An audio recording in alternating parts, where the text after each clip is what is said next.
Yeah. We call the EWEB meeting to order. January 9th. First, I'm going to do a facility and safety awareness and logistics briefing. Thank you for attending tonight's board meeting. EWEB management and subject matter experts are present in the room and virtually. The meeting is being live streamed and recorded. Please speak loudly and clearly so everyone can hear you. Public testimony is welcome. Sign-up forms are available at the back of the room. Visitor access is limited to the board meeting room and the restrooms. The restrooms are located on the first floor. Exit through the right-hand door at the front of the room across the hallway. In the event of an emergency, such as a fire or security incident, follow all instructions given by staff. If evacuation is required, please calmly proceed to the nearest safe exit as indicated and directed by staff, and evacuate away from the building to the farthest points of the parking lots to allow clear immediate access for first responders. First up, we have an agenda check. Nope. Okay, not seeing that. So next we'll go to items from board members and general manager. Does anybody have anything? I got several items. Number one, could I get an update on the Kaiser Slough project that I think it's been 2 years now, and just wondering where we are and why we're not hearing anything about that. And just want to comment on customer service too. I think, I have a non-English speaking individual I'm helping, and the fact that we still don't have a place people can go to and physically pay their bill, that how long or is that going to be until we get that? I mean, I had great response from staff and everything helping, but he's intimidated by the system and, wants to pay, and like a lot of Spanish speakers do, and just wondering when we're going to have that redone with the city. Our expectation, I believe, was, Rod, you can confirm this, they're working on the building now. It'll probably be through 2024, probably late 2024. We do have the option to make appointments for people as well. So we will meet people in person if needed. Yeah, I appreciate that, but it's just the fact that trying to get time off work and, and all of that, it's an intimidating process. I just told them to be patient. We were going to change it, but you say so maybe up to another year. I don't think it'll be a full year, Rod. What did Matt say, Karen? I think it was April, May, they were hoping to get. What the Matt Rodriguez, something like that. They're in there working right now. Yeah. All right. All good, he said. That's great. I really appreciate it. Thank you. All I got. And Commissioner Brown, just on the Kaiser Slough, we do have, it's either February or March, we have a state of the watershed report coming up. Would that be appropriate time frame to provide an update? And we can get something in the meantime, but. No, it's, if it's all coming at once, I mean, because I'm going to ask about the 52nd Street berm issue too, so. Going to keep harping on that, so thank you. I attended the Mackenzie Watershed Council last month. It was after the big rain event that we had, and everybody was concerned that all the wood that they saw floating down Mackenzie was from the Finrock Reach restoration project.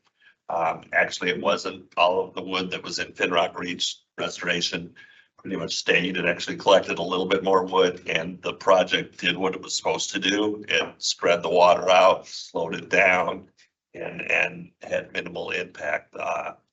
I know that when the event was going on, there were a lot of people, upriver people, that thought, oh my gosh, it's all going to wash away. But all of those logs are buried down. Like if you see a log that's 20 feet long and out, there's probably 30 feet that's buried down underneath the river bottom. So that was encouraging. They've got a big year ahead. Quartz Creek is moving forward. And a lot of other exciting projects. So this is one of their biggest years yet. We have a contract in our consent calendar that I'm very excited to see implemented. So that's that.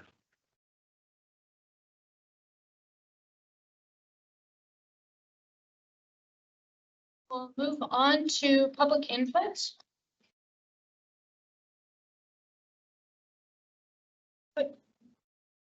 So welcome to the public input session for this meeting. This portion of the agenda is dedicated to providing community members an opportunity to address the board about any EWEB topic or issue. We respectfully request all speakers to adhere to EWEB's public input instructions and code of conduct that are provided during the sign up to speak process. Read the code of conduct up on the board as well. At this time, we have we have 5 in-person speakers sign up to provide testimony, and we have 3 callers. And the board was provided, were we provided any written? It's in the other, okay, it's the other board. So when your name is called, you have 3 minutes to provide your comments, and I will open the public session now. I'm going to have the people that are on the phone speak first. So first up is Kathy Ging, followed by Nadine Scott, followed by Mark Baker. So Kathy Ging, are you?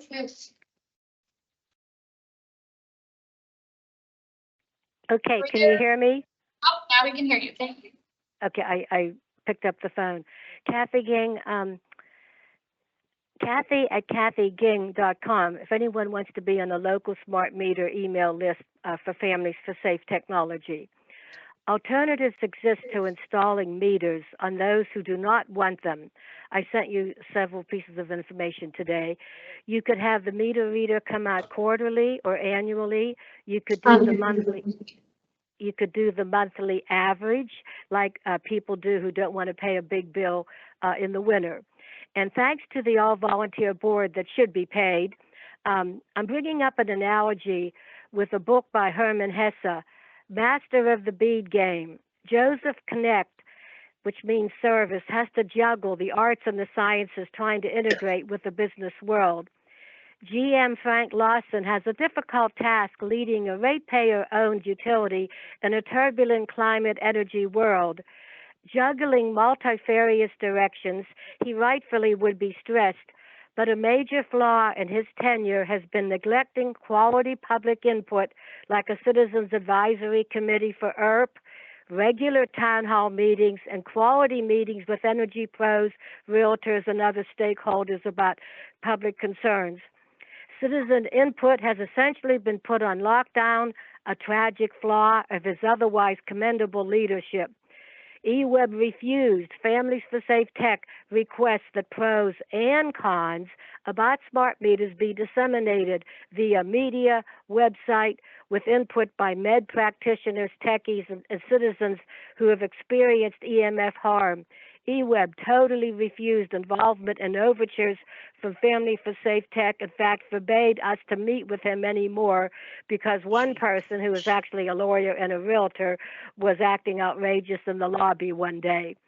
The result has not only been a decade of growing concerns about health issues from EMF sensitives, but also by kids, pets, even trees, harmed but not understood or acknowledged. No factual article has been appearing in the local press. Fires have been caused in Portland, and put smart meter fires, explosions in a search engine to find that whole towns, have burned. Have some of those fires been started by smart meters? I think so. Another EWEB failure was to neglect focus on buildings as energy factories, reducing demand side opportunity. A 37-year realtor, I finally understand how short-sighted utilities have been in not considering home as energy power plants, not monitoring homes for the falling insulation, not providing sufficient economic and especially the inflated costs prevent people from doing this, not working with realtors to understand electricians and pest and mold inspectors should be involved before weatherization occurs. None of this is in a discussion. There is no EWEB statistic that I found today that I could refer to about homes that need re-insulated. In Amazon and other homes, thousands of dollars damages have occurred due to rodent damages. House wiring has been affected. Mold has occurred, and yet EWEB has no interest, apparently, in making sure that a whole package gets put together. So there's a lot more I could say, but I do appreciate the work you all are doing, but you need to do it better. Thanks a lot. Kathy. Nadine Scott, are you on the line? Okay.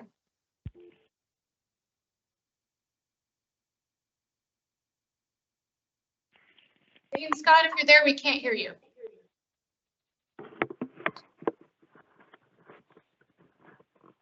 Okay, up after Nadine Scott, I have Mark Baker, followed by Cindy Allen.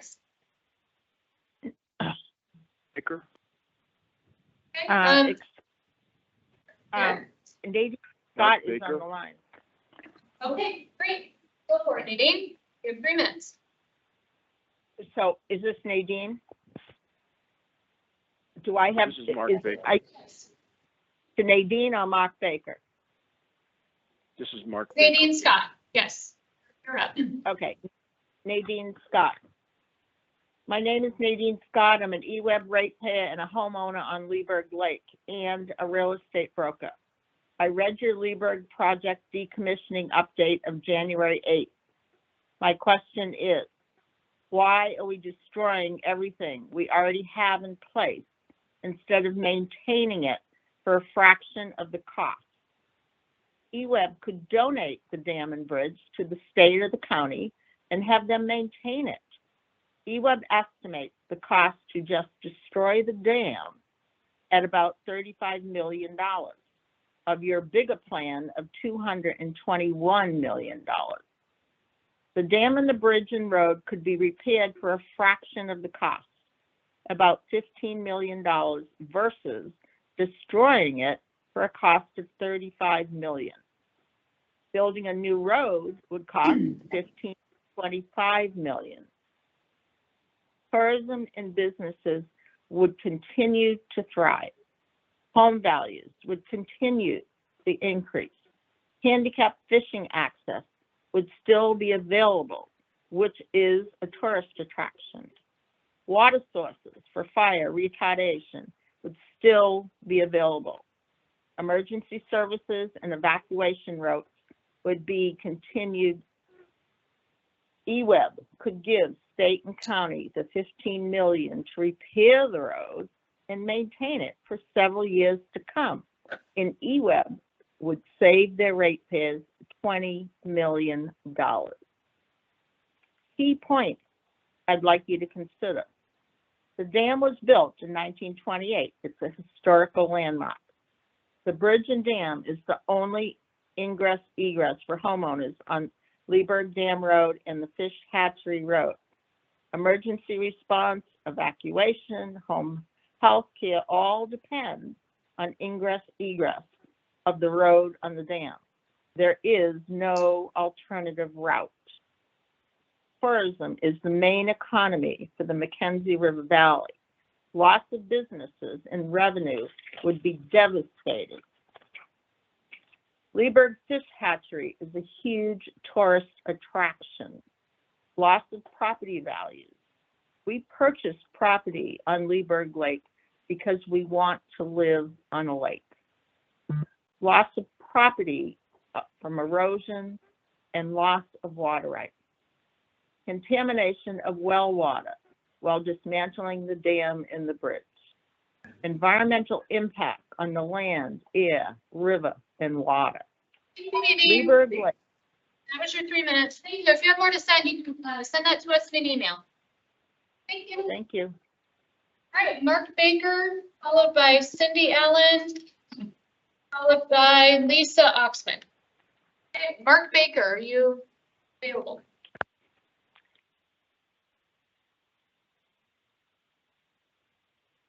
Baker, are you there? We can't hear you. Oh. Can you hear me now? Hear you now. Thank you. Great. My name is Mark Stephen Baker. I worked for Microsoft for 19 years, and one of the areas that I worked on, or the primary that I worked on, was networking. And about half that time, I worked on Wi-Fi, mobile broadband, and other wireless technologies. Mark, can you speak up just a little bit? It's a little challenging for us in the room to hear you. I want to make sure you're heard. Thank you. Okay, should I start again? Just continue where you're at. Okay. I originally worked with a number of other community members, experts in technical fields as well as medical fields to convince EWEB to use a slightly different technology for their remote meter program, which was again adopted to minimize the amount of stray EMF that was, which you really should consider pollution, which would be dumped into the community. There are a number of Scandinavian countries pretty much have decided that 10 to 15%, it varies between 5 and 15% of the population is EMF sensitive. And so there should be some safeguards to protect those people who are EMF sensitive. And the current remote metering program that EWEB has allows homeowners or property owners to opt out of the remote sensing program that requires EMF. EWEB is in the process of proposing a change to that. I am not in favor of that change. I don't think that we should install EMF meters on households that don't want it. There are other ways to record meter readings periodically and estimate the readings in between. That's often done by utility districts for water, and it seems to me that's perfectly reasonable for electricity. If EWEB wants to adopt time of day rates, then meters could be installed that don't have EMF that would allow you to still gather the information needed to charge different rates for different times. So I just wanted to mention that. And then another completely different area. Mark Baker, sorry, years, that was your 3 minutes. But if you Oh, have okay. more to share with us, please do send an email to us, okay? Yeah, I was just going to complain about the payroll box that's down by the older EWEB house headquarters, that it's just too flimsy, and it's, you know, I'm reluctant to use that to put mail with a check in because of that. Thank you very much. Thank you. Next up, we have in the room Cindy Allen, then Lisa Oxman, and then Sabrina Siegel.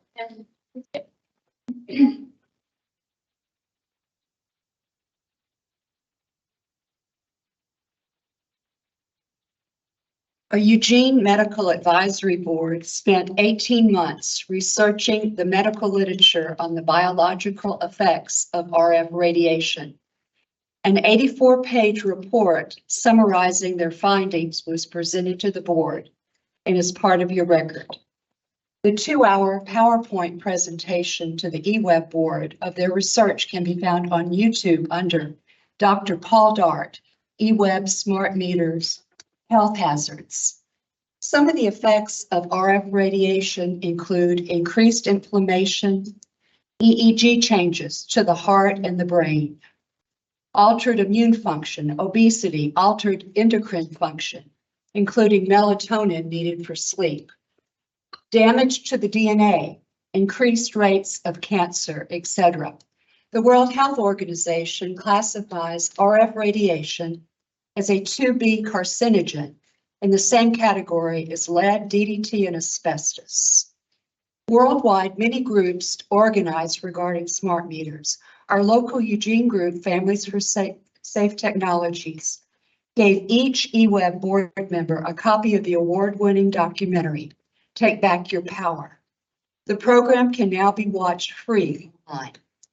In it, the former Prime Minister of British Columbia, the Attorney Generals of Illinois and Massachusetts, General David Petraeus, former Director of the CIA, doctors, lawyers, judges, and others You serious concerns about smart meters, concerns regarding health, fire, cybersecurity risk, infrastructure cost, higher bills, vulnerability of a centralized grid to solar flares and hacking.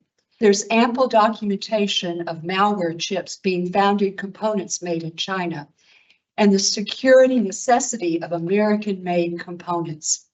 Our local group sponsored the producer Josh Joel Soul in a Eugene program and showed his documentary. We also sponsored programs with other well-respected RF experts, Daphne Tackover and Dr. Martin Paul. Videos and audios of these events are part of our EWEB record. We've also spoken to the board many times and sent countless email documentation. EWEB's publicly owned. Both EWEB and EPUD voted for opt-out options regarding smart meters. Yet recently, people who sent in certified letters they don't want a smart meter received notification about its installation on their homes. Opt-out means no smart meter.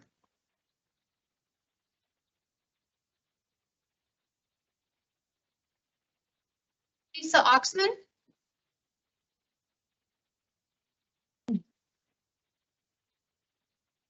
Evening. My name is Lisa Oxman. Today is January 9th, and this is a letter of liability. You're receiving it from Lisa Oxman at 345 East 34th Place, Eugene, Oregon, 97405. My account number is listed on the letters I will provide you. To all EWEB commissioners, including John Brown, Sonia Carlson, Mindy Schlossberg, John Borowski, and Matt McRae. Please excuse me if I have not pronounced your names correctly. Also, the General Manager, Frank Lawson. Dear above stated, this is a notice of non-consent to installation of any wireless smart metering device. Lisa Oxman hereby prohibits any electronic or wireless metering device, hereafter referred to as a smart meter, from being installed in or at my residence of 345 East 34th Place, Eugene, Oregon, 97405. This letter acts as formal notice, and any liability for damage or harm resulting from these conditions being violated rests with the recipients of this letter, the meter manufacturers and any subcontractors involved in smart meter production, installation, and operation by EWEB. Homeowners have the ultimate authority to decide what technology is installed in their homes, not utilities, whose government-protected monopoly prevents residents from choosing a competing utility provider. Smart meters are surveillance devices and violate our Fourth Amendment right to privacy in our homes, which is guaranteed under the United States Constitution. All portions of the political spectrum agree. It is about individual freedom of choice and resident owners' basic property rights. Smart meters have been called into question as fire hazard, and such devices have been responsible for fires, explosions, and other serious safety problems. Smart meters have caused documented health problems. The bursts of RF radiation emitted by their antennas, considered by the World Health Organization to be a Class 2B carcinogen.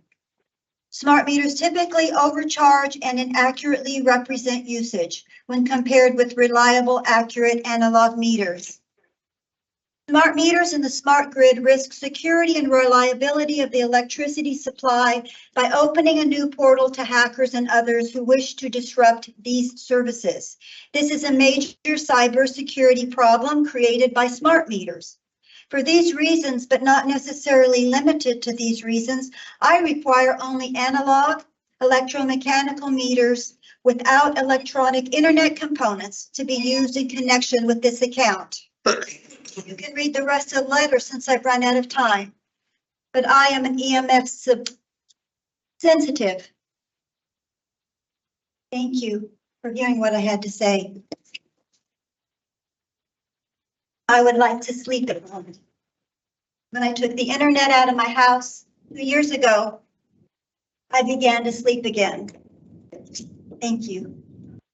Sabrina Siegel, Joshua Korn, And Sandy Sanders. Sabrina Siegel, thank you for the opportunity to speak. Be respectful of the person speaking. I contacted you, I think, at the beginning of the end of 2021, and I've not heard back from anyone at EWEB for quite some time to both assist me in my physical dilemma, experiencing and being harmed by the very intense assault on my body and my family's from the electromagnetic high frequency sending of smart meter wireless digital information that shoots through my home. I can feel it many times a day, damaging and paining my organs. I could barely stand in my kitchen to wash my dishes or prepare food. I'm an ADA recognized electrosensitive person and need assistance with this. It's like unlivable. I have lived in my home, which I own, for over 20 years, and this smart meter dilemma has made my life very difficult and exhausting. I have a child in school here in Eugene who's attached to his friends and so forth, and I'm not able to move. I hear also now that you're telling folks that you want to put smart meters on everyone's home, even the people that have opted out, and you want to keep the radio frequency turned off, but this is for those people. And this is an unacceptable idea, unacceptable to many of us who are aware of the mechanics of these meters and how the dirty electricity and frequency laden wiring will be everywhere in our houses. Before there are any more tragedies, and they must be happening every day without knowledge of what is the cause, you know, I and many others suggest that you safely wire all meters and check or go back to the analog meters, which have worked fine for decades. The biological science that demonstrates danger to humans, animals, and the environment is overwhelming and conclusive. EWEB must no longer ignore the truth. We must get on the right side of history here, whatever it takes, as countless beings are being harmed. The wireless system works fine for machines, but not for biological beings, and it's deadly. Actually, wired tech is faster and more secure, more efficient, and uses many times less electricity to run. The wireless experiment has failed and causes tremendous harm. Please do your own investigation and involve expert parties such as the Building Biology Institute. Thank you. There's mountains of science you could look into. Joshua Korn and Sandy Sanders by Gary Hatfield. Joshua Korn. My name's Joshua Korn. I've been involved in this. You heard me on the phone for like years talking about these smart meters, and we don't want them. That's clear.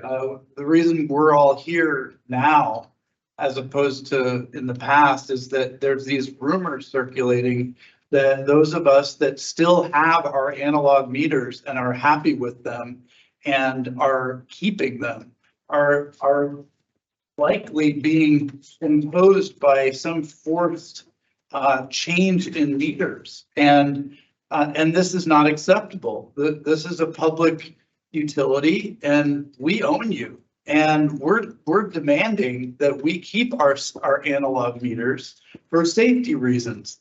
Now, it's been over 2 years now since the FCC was slapped with an injunction based on their outdated 25-year-old guidelines on what is safe for electromagnetic radiation.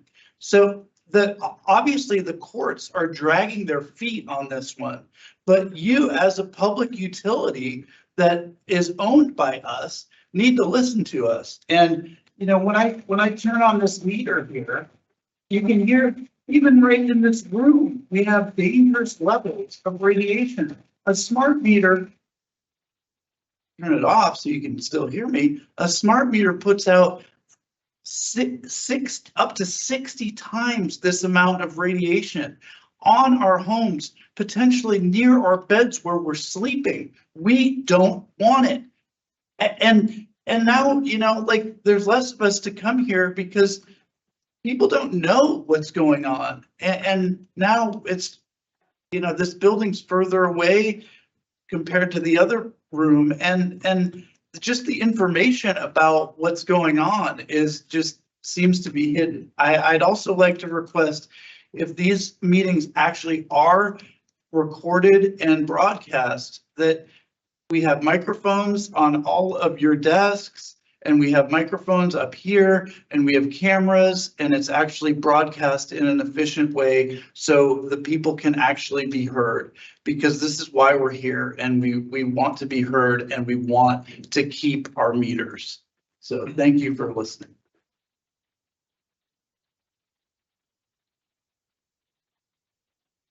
Sandy Sanders, Gary Hatfield, and then Jeff Halibut. Sorry if I'm mispronouncing. My name is Sandy and I live on Maxwell Road and I'm a customer of EWEB. I have a friend that couldn't make it tonight, and she's been threatened by a notice from EWEB that they were going to remove her analog meter and put in the digital meter. And we have the right of consent or anything that affects our health or infects our lives. You guys do not have a right. You do not have a constitutional right to override our civil rights in ability to reject this technology. These technological advances in digital are just a way of saving money for rich people to make more money and turn us into serfs. And we don't like it. It doesn't work. Me personally, we've had 14 hacks of our banking and credit cards. A continual stream of activity to rectify what mistakes are made and the inability to have any security in virtual systems. Electronic digital data is virtual systems. There's nothing real about it. It's all representations, and anybody can hack a virtual representation. You all will have to face the fact that digital technology is a bad end road. We need to go back to analog life and have people employed and people engaged socially. Digital is a method to just desocialize the entire culture of this planet. And factually, these things cause fires. Can you people tell me how many fires have been caused by your smart meters in Eugene? Anybody have that data? Not going to comment. See, this is not a public meeting. A true public meeting would have interaction between the citizen at the table and the elected officials who we are engaging with. When you sit there blank and we just speak and then we leave and then you go on and make your decision on your own, that's not democracy. That is totalitarianism. It's a form of oligarchy and a club that wants to rule the world. It's wrong. We must have consent for these things. I have an analog meter. I'm perfectly happy with it. It's right outside my window where I have my studio. I sit there hours. You put a digital meter in there, I'm leaving. We're going to move. You're going to have a movement where renters are going to leave. Homeowners are stuck because they bought their places. That's wrong. What are landlords going to do when their tenants are leaving because these evil digital devices are screwing up their health and give a threat of burning down their house and all of their things inside of it? We don't need that. Analog works fine. They last forever. Digital meters, I've heard you have to replace them every 2 or 3 years or software upgrade. It's no good. Thank you. Also, we don't engage in a back and forth. Or why we are moving through the speakers, and commissioners will have a time for comment at the end. Okay, Gary Hatfield, followed by Jeff Halibut, followed by Gary Willish. Hi there. I'm Gary Hatfield, and I think many of you have met me in the past. I somewhat have a frog in my throat, so bear with me with that. Look, it's pretty clear that the comments that have been made to this board in the past, whether it be meetings up to McKinsey, have really, in our perspective, gone unheeded. Nadine called in earlier. She left some very valid points relative to the dismantlement or the taking down of the Leaburg Dam and subsequent liquidation of the lake. But it appears to me that one thing that you folks have prided yourself with is rely on us. If you're really relying on us, you might be listening to the gentleman that was just before me. This isn't really the right format. You folks know that. When you get up here and have 3 minutes and I have 2, I'm trying to explain to you things that are relative to the group and the community. I represent 60 homes and community citizens up there that pay their bills to you guys every month. You're decent people, but not one of you has the brains God gave a goat or the character to stand up and say, wait a minute, you got a dam that was built in 1928. You have a bunch of people, and a lot of them cried last time that they were up the river when you met with them. Some of you were there, some of you weren't. They're crying for their neighbors. They're asking for somebody to try to help them. And quite frankly, I don't know that anybody out there really wants to stand up and really look at all the money and the issues involved. If you did, and I think, young man, you're one of them that has looked at it in the past. I hope you don't mind me calling you that. If I remembered your name for sure, I'd have yelled it out. I know Mr. Brown over here, you're a cool guy, but we find ourselves normally at the ends of the odds of left or right. But look, you're good people. You're on the wrong side of this one. Rely on us means you rely on real communication, real challenges, and real digging into it. Minds have already been made. Not a darn thing we can do about it except express that. And then the next step is to band together and get some legal action and try to forestall what possibly is going to come to pass. Look, EWEB hires a lot of lawyers. There are going to be a lot of them that aren't going to want to participate because they have done business with you in the past. So you have to go outside to find somebody to do something to say, wait a minute, think about it. But when you make your vote, understand there is a list of items there that you're not giving, I don't think, proper process to. And I said last time I was here in 1968, I was a lot younger then. And I was out there doing the research for the U.S. Army Corps of Engineers. And when they came out there, one thing that they said was, the lakes are part of the asset of this area and we want to preserve them. I was a young man then. I'm still trying to preserve Leaburg Lake, okay? As we are the other lakes out there. And also the fact that in those days, there was a different attitude and perspective relative to what we're speaking at today. There's more to it than dollars and cents. And thank you very much. I appreciate your time. Don't send me an email, okay? But I do think the process has to get better, folks, because people do care. And maybe I don't want a smart meter myself. Maybe that's a good thing I learned tonight. Maybe a smart meter is not so good. Thank you very much for your time. I do appreciate you folks. I hope you know, okay? Including you. Village. Hello, I'm Jeff Caliban, 64. That's how old I am. I get a Pioneer fishing license this year. For the first time, it cost me $6 and it saved me a lot of money. And I was proud of that. I lived in Oregon for 50 years and I'm nearly 65 years old. And most of that's been on the McKinsey and the last 26 of it has been on Leaburg Lake. 5 years, 5 years old. That's how old I was when I caught my first fish. And it was on Leaburg Lake with my grandfather who pioneered that lake.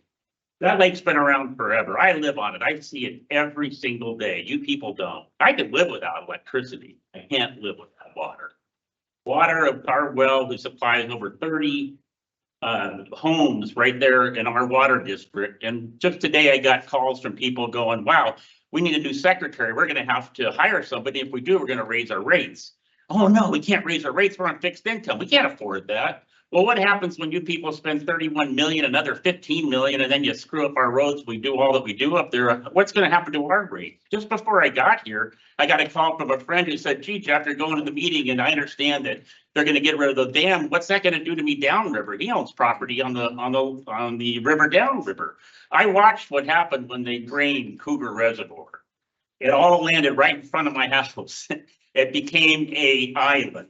There was nothing there. I lived next to Tom, Wildish, sorry. And Tom, you know, there was nothing there in that river. And then now I've got a full-blown island with trees and snags and all kinds of things. So when you let go of what's out there, where's it all gonna go? What's it gonna do? I just don't see it. I mean, what I see happening now is a wonderful recreation area where a ton of people come up. I see kids from 5 years old to 80-year-old women out there every day in their canoes, getting their exercise and kayaks.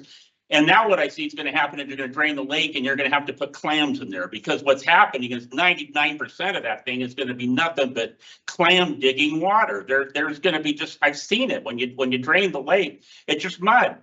And I'm going to have the world's longest dock. I'm going to have a 50-yard dock just to get out to the water. And that's not why I bought my house.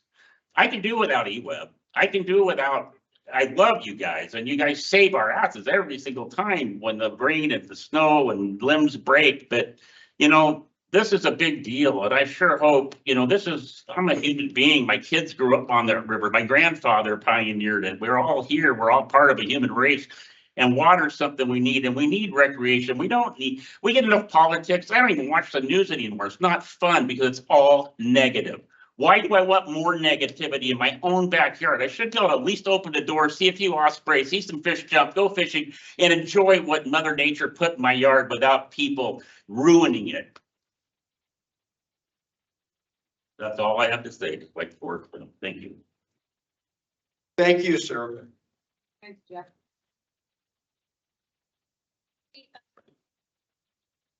Willison.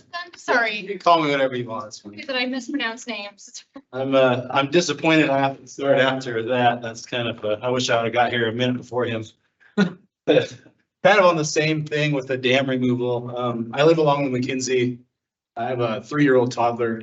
We're out there every single day, swimming in the river, playing in the river, playing in the silt, the mud, making sand castles, fishing, kayaking, and just a wonderful place to be. My concerns, I'm also a scientific diver. I worked for the aquarium for a number of years volunteering, and I've done a lot of scientific dives throughout Oregon for environmental impact studies and stuff like that.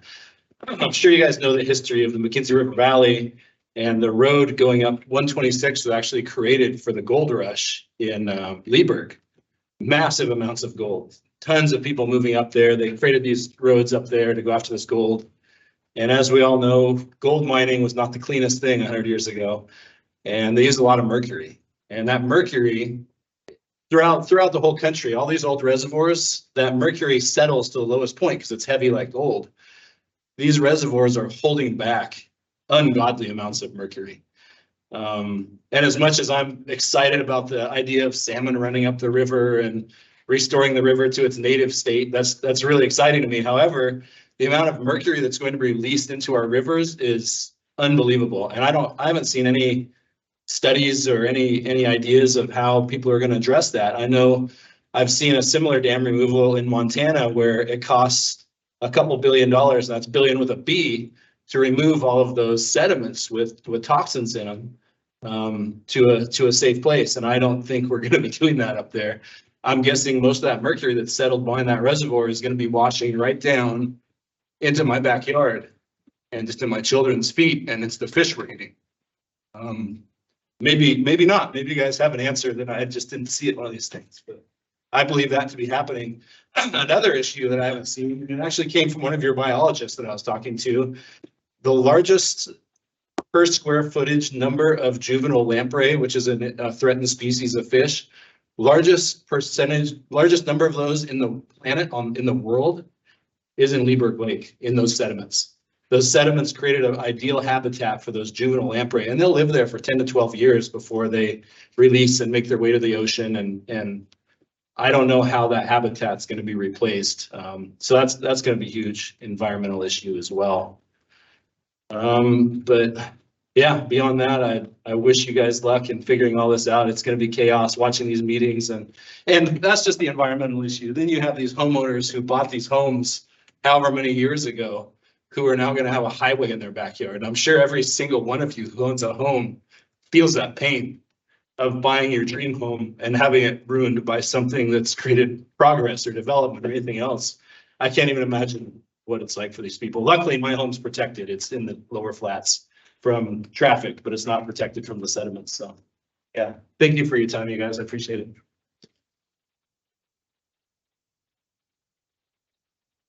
Concludes our public session, so I will close this and I will open up to any commissioner comments to speak. Anything you'd like? Evening, before we close the public session, I have letters to give to each one of the commissioners. May I do that at this time?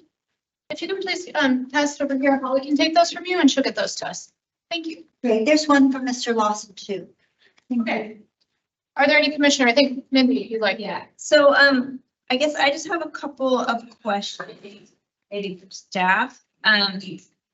Obviously, we are pretty evenly split between smart meters and Leaburg Dam, so I have just a couple questions about both of those. So if staff could just reiterate what our policy is about smart meters and people opting out. I know that it's been a while since we've installed any because there was a pause during the pandemic, just so that people know and that we all know what the options are. That was the first one. And then the second one is about Leaburg, and I know that we're going to have a presentation later today about Leaburg Action Plan. And my understanding is that some of the questions that have been brought up, we just don't know the answers to them yet, because I feel like the Leaburg Action Plan is a little bit of a misnomer. It's not really a plan of what we're going to do, but it's a plan to make a plan for what we're going to do, and we're trying to figure out what all the questions are that need to be answered. So just make sure that that's my understanding, and shaking your head yes, that is okay. So just want to make sure that people don't think that we've made all these specific decisions about environmental things or things like that. Like it's all part of a process.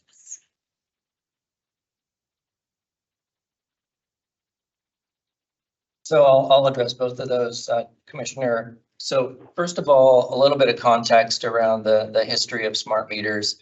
EWEB originally started investigating smart meter technology in the 1990s.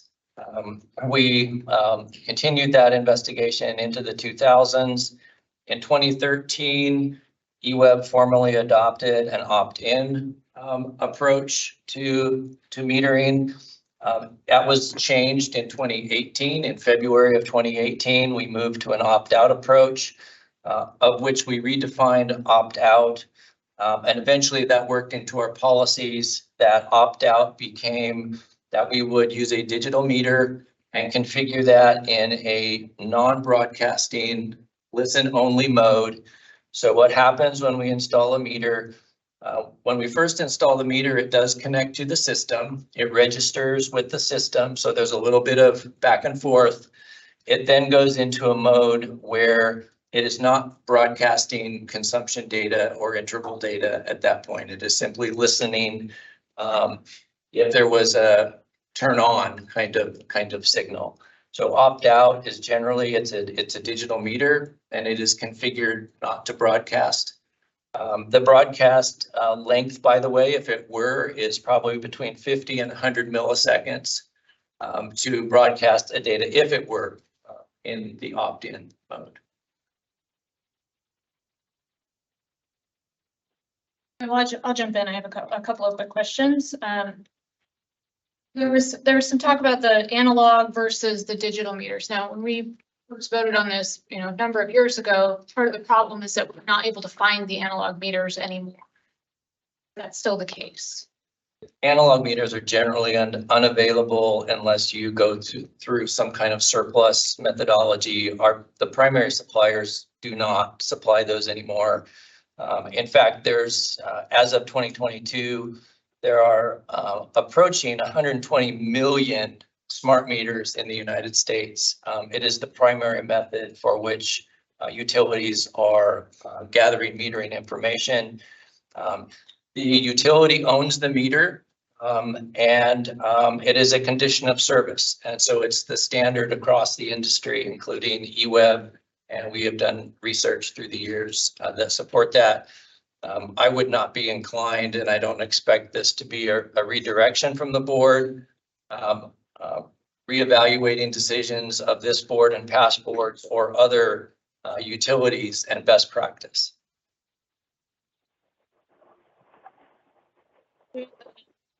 I mean, I'm not aware of any fires that have been caused by our smart meters. No, we have roughly 69,000 electric meters and 46,000 water meters. We've had no incidents whatsoever.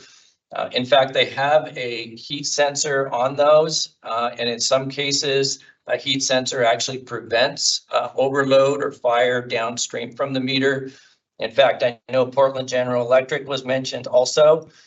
There was a batch of meters that they got. This is over a decade ago, 2010 to 2012, of which they replaced a lot of those meters. And I say a lot of a group of those meters. I did communicate directly with the vice president of Portland General Electric. Since that time, they've installed 900,000 meters without incident. Moving on to the comment about the microphones, and we agree we want this to be a space where people can come and hear us, and it can be recorded and adequately heard and broadcasted. We approved a contract after some work to get that put in place. What's the status of that contract for getting the roaming? I'll have to get back to you on that. I'm sorry. I should have checked on that today, but it should be sometime this month or early next month. Great, thank you. And then my final question is on the Leaburg Lake issue. I haven't heard about mercury in the sediment. Is that something that, I mean, I'm assuming is part of the plan that this will be looked into, but is that something that?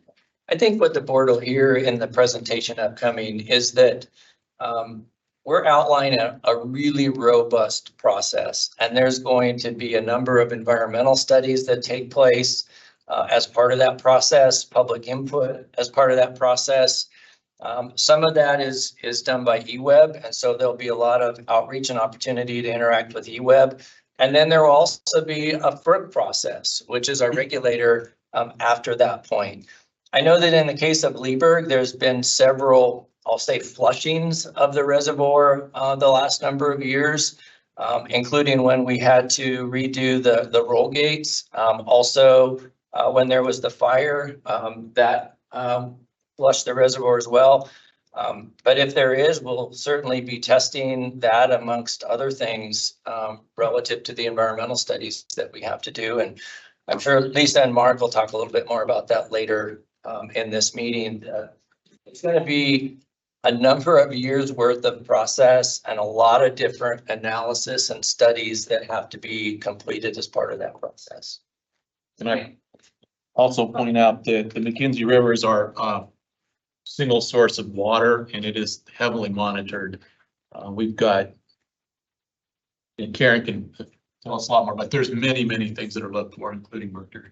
In the water, but not in the sediments, correct? That's correct. But we have flushed, as General Manager Martin has talked about, and we monitor those, especially in those times where we have water events that cause the flushing of those kind of things. So we are monitoring.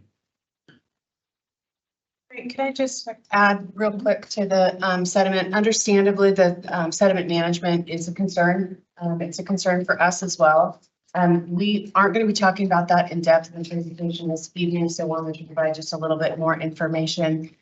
Our process will require that we have management and best practices in place to ensure that the scenario that you described this evening does not actually happen.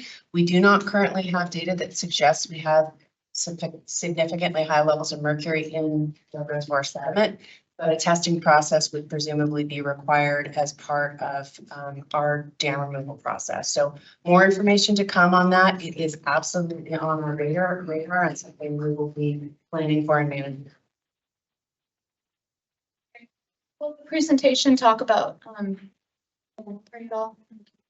No, our presentation tonight is pretty high level because many of those components, they're very detailed. This is a really complicated project with a lot of details to figure out. Sediment management is one of them, including the lamprey. So we won't talk about that in detail tonight, but it is something we'll be developing over the course of the next couple of years as we prepare for our application process. President Carlson, the other thing I'd point out, and this is relevant to both the Leaburg subject and the smart meter subject, is through the years, this is not the only forum that this board uses to interact with the public. We've had a number of different types of forums. We had over 20 different meetings relative to Leaburg, as well as upriver outreach and interaction. So I think it's incorrect when someone says I get my 3 minutes, this is not a dialogue. This is not the only forum that this board has used through the years on either subject relative to either smart meters or Leaburg. And I would just point that out to people that you have been very accessible through the years on a number of different subjects. This is just one forum that is used. We'll also note that, we have the opportunity, we have the possibility to reduce the time to 2 minutes. I just think that that's not a fair thing when we have this many people who come and they plan a particular written testimony for 3 minutes. It's very hard last minute to try to scramble when you're not used to doing this to cut down your testimony. So that's part of the reason why I allowed us to go well over time, because as a board, I think that we do feel that it is important to hear from our citizens, the constituents who have come here to express their opinions. So that's part of the reason why we're over time, and that's okay because we wanted to hear you. So thank you for coming here tonight. We really appreciate your input and we have heard you. All right, Matt. Thanks. So for Frank and for the rest of the board, I'm hearing pretty clearly that people don't want digital meters on their homes, even if the wireless technology is disabled.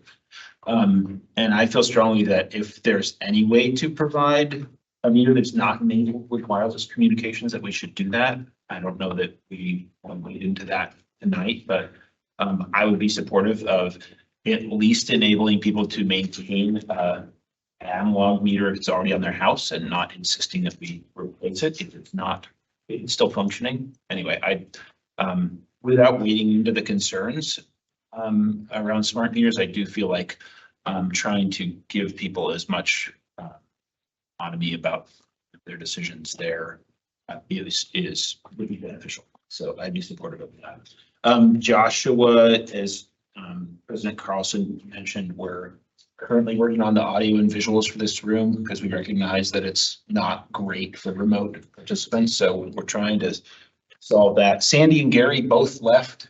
Unfortunately, they were both lamenting this format, and I assure everybody that it's almost as frustrating for us as it is for you to not have a back and forth. But we do that by policy, as the president mentioned, just because it can become really cumbersome, time consuming, and counterproductive for us to try and have a conversation in this format. But I am certainly available to meet with folks who have concerns and talk with you in more detail and hear your thoughts. I think my fellow board members are in the same position. We want, we do represent our customers and we do want to be responsive. So this is a limited format, but I'd encourage you to contact us. I'm going to put my cards up on the table there. Be happy to talk with any of you further on any of these topics.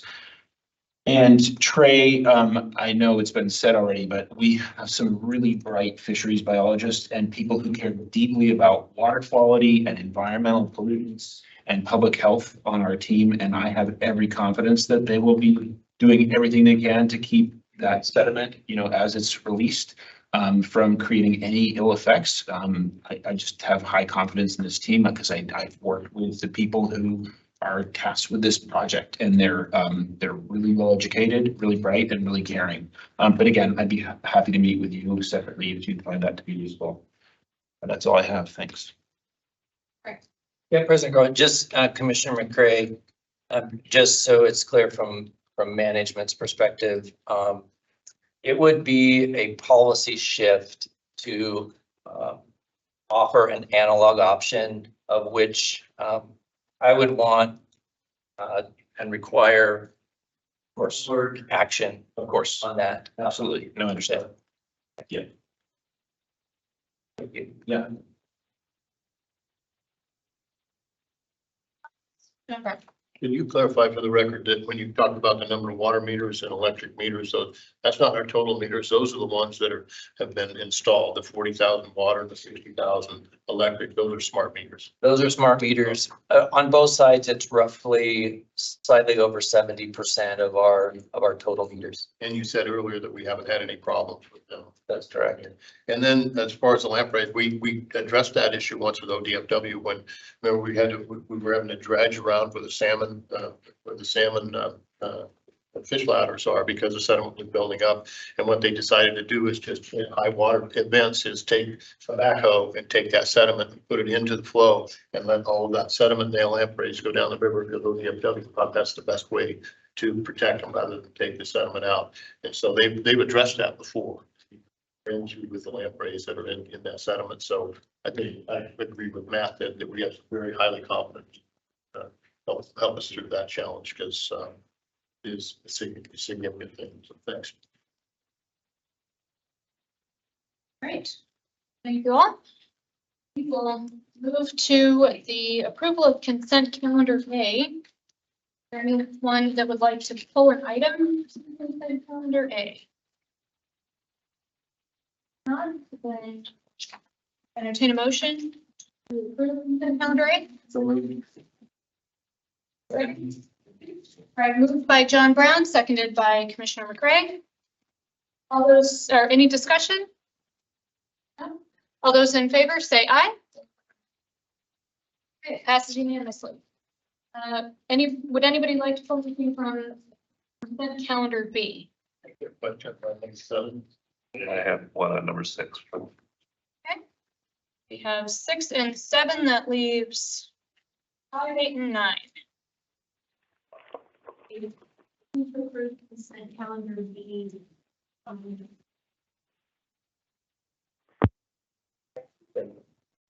moved by Commissioner Schlossberg, seconded by McCray. All those in favor, say aye.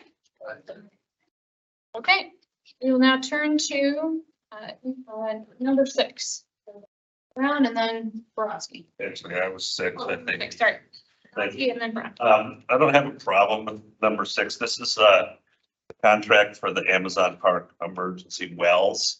I think this is a fabulous project. And what I was hoping is that we could find out a number that we have spent in total on all of the wells throughout the community. I think that's a good story to tell.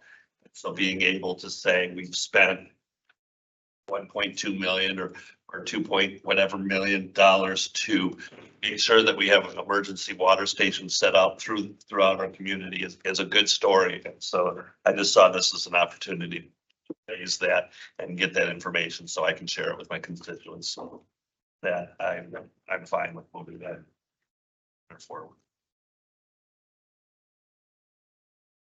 We'll put the two together. Oh, okay. Would you like to talk Yeah. about? On number 7, just a question. I don't know if this goes to Karen or what, but the 2.32 million, the cumulative total of this wood restoration that we're putting in, that says it's going to be reimbursed by OWEB. How do we track that, and how we're approving this amount of money? Couple million bucks for reimbursement. How and when are we anticipated to get that money back, and how will we as a board track that? Be informed of that. We have a pretty in-depth, and Deborah Hart is not with us, but we have a pretty in-depth way of tracking the numbers associated with these grants. We can certainly follow up and make sure that we have what you're looking for on this one in particular. Yeah, I mean, a couple $1 million is, it's supposed to come back from OWEB, and I don't know when and where, whatever, but that's part of it. Then just a sidebar question, the tribal liaison, what is that? For Mackenzie Watershed Council? No, for the Mackenzie Watershed Alliance. So the Alliance, I can answer, I might be able to answer this. So the Alliance is the 501 whatever organization for the council. They hired a staff person that is a tribal liaison that works with them on some of their issues. And so that's a new staff position that is working with them. And the partners, it's not just the Watershed Council, it's many partners. It's Upper Willamette Soil and Water, it's the Longtom Basin. So it's just a staff person that's. We're fully funding that because it's a $772,000 contract. And when we, through a one-time money funding a staff person, is that just for this project or is that? Because I know the Willamette Soil and Water Conservation Service, they're setting on $3 million to get rid of it. And I'm just wondering if are we fully funding this position? I don't think so. I think so either. No, I think I'd call on Susan. She's got the answer for you, I'm sure. Hi, good evening, commissioners. So for the tribal liaison position, no, we are not fully funding it. It's coming from a combination of funds, including, let's see, we've got some EWEB reimbursement coming back that we are using a little bit of the rate fee. I think the Soil and Water Conservation District is also helping fund that one. And the total for the tribal liaison that we're pushing through right now with this contract is only $111,000. And it's someone that we hired, the tribal liaison we hired in July. Her name is Haley. She's done a great job, and she's working with the Upper Willamette Stewardship Network, which, as Commissioner Borofsky said earlier, that is a network that includes Mackenzie River Trust and all of our watershed councils that are located within the Upper Willamette, as well as Pisgah. So she's working across that and working directly, building relationships with the Sletz tribe and the Confederated Tribe of Grand Ronde. And I'm actually going with her next week to go run up to Portland to go learn about some of the Confederated Tribe of Grand Ronde's, some of their projects they're working on. So that's what that one's for. Okay, and so part of the OWEB reimbursement will include that money that we've allocated. Yep, correct. Yep, we had a few different funding sources for that one. A lot of people felt that it was a priority because it was something that we'd been lacking, was the tribal engagement and tribal participation. So this is kind of a pilot project that we're doing with this position to see how well it works. And so this is the way that the tribes preferred that we engage with them, is having a liaison to try to work on what we'd want to do for, you know, like oak management, some of our watershed restoration projects, and a bunch of different projects like that. Thank you. Yep. I'll move to adopt number 7 on the consent calendar B. 6 and 7. Oh, it's 6 and 7? I didn't know, 6 and 7. Sorry. Second. Okay, moved by Brown, seconded by Borofsky. And I just had one quick follow-up question that I wanted to get in before we took the vote. Susan, I know you disappeared for a second. If you could come back for just a minute. Thank you. I'm here.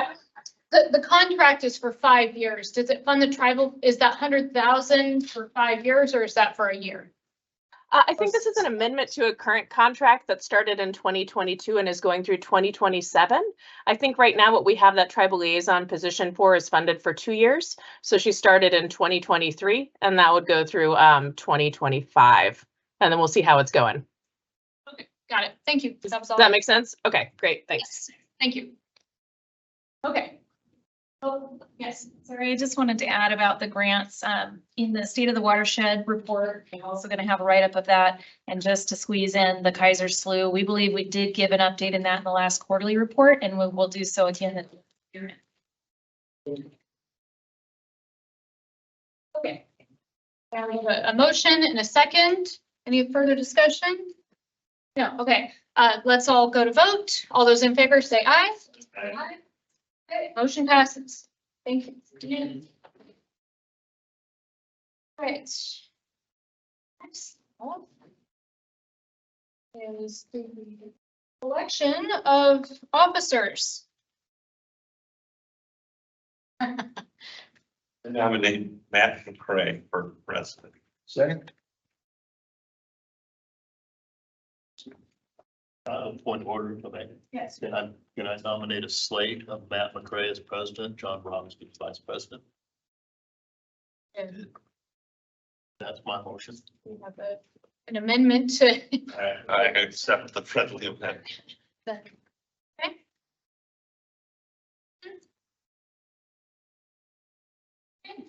right, all in favor, say aye.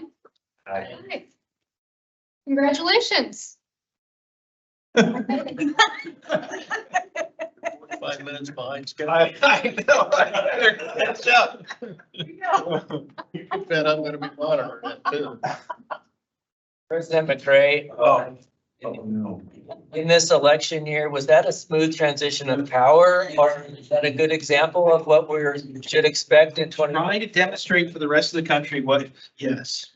All right, well, we set a good example here. Thanks for the vote of confidence, my fellow commissioners, and, to ride this year. Thank you.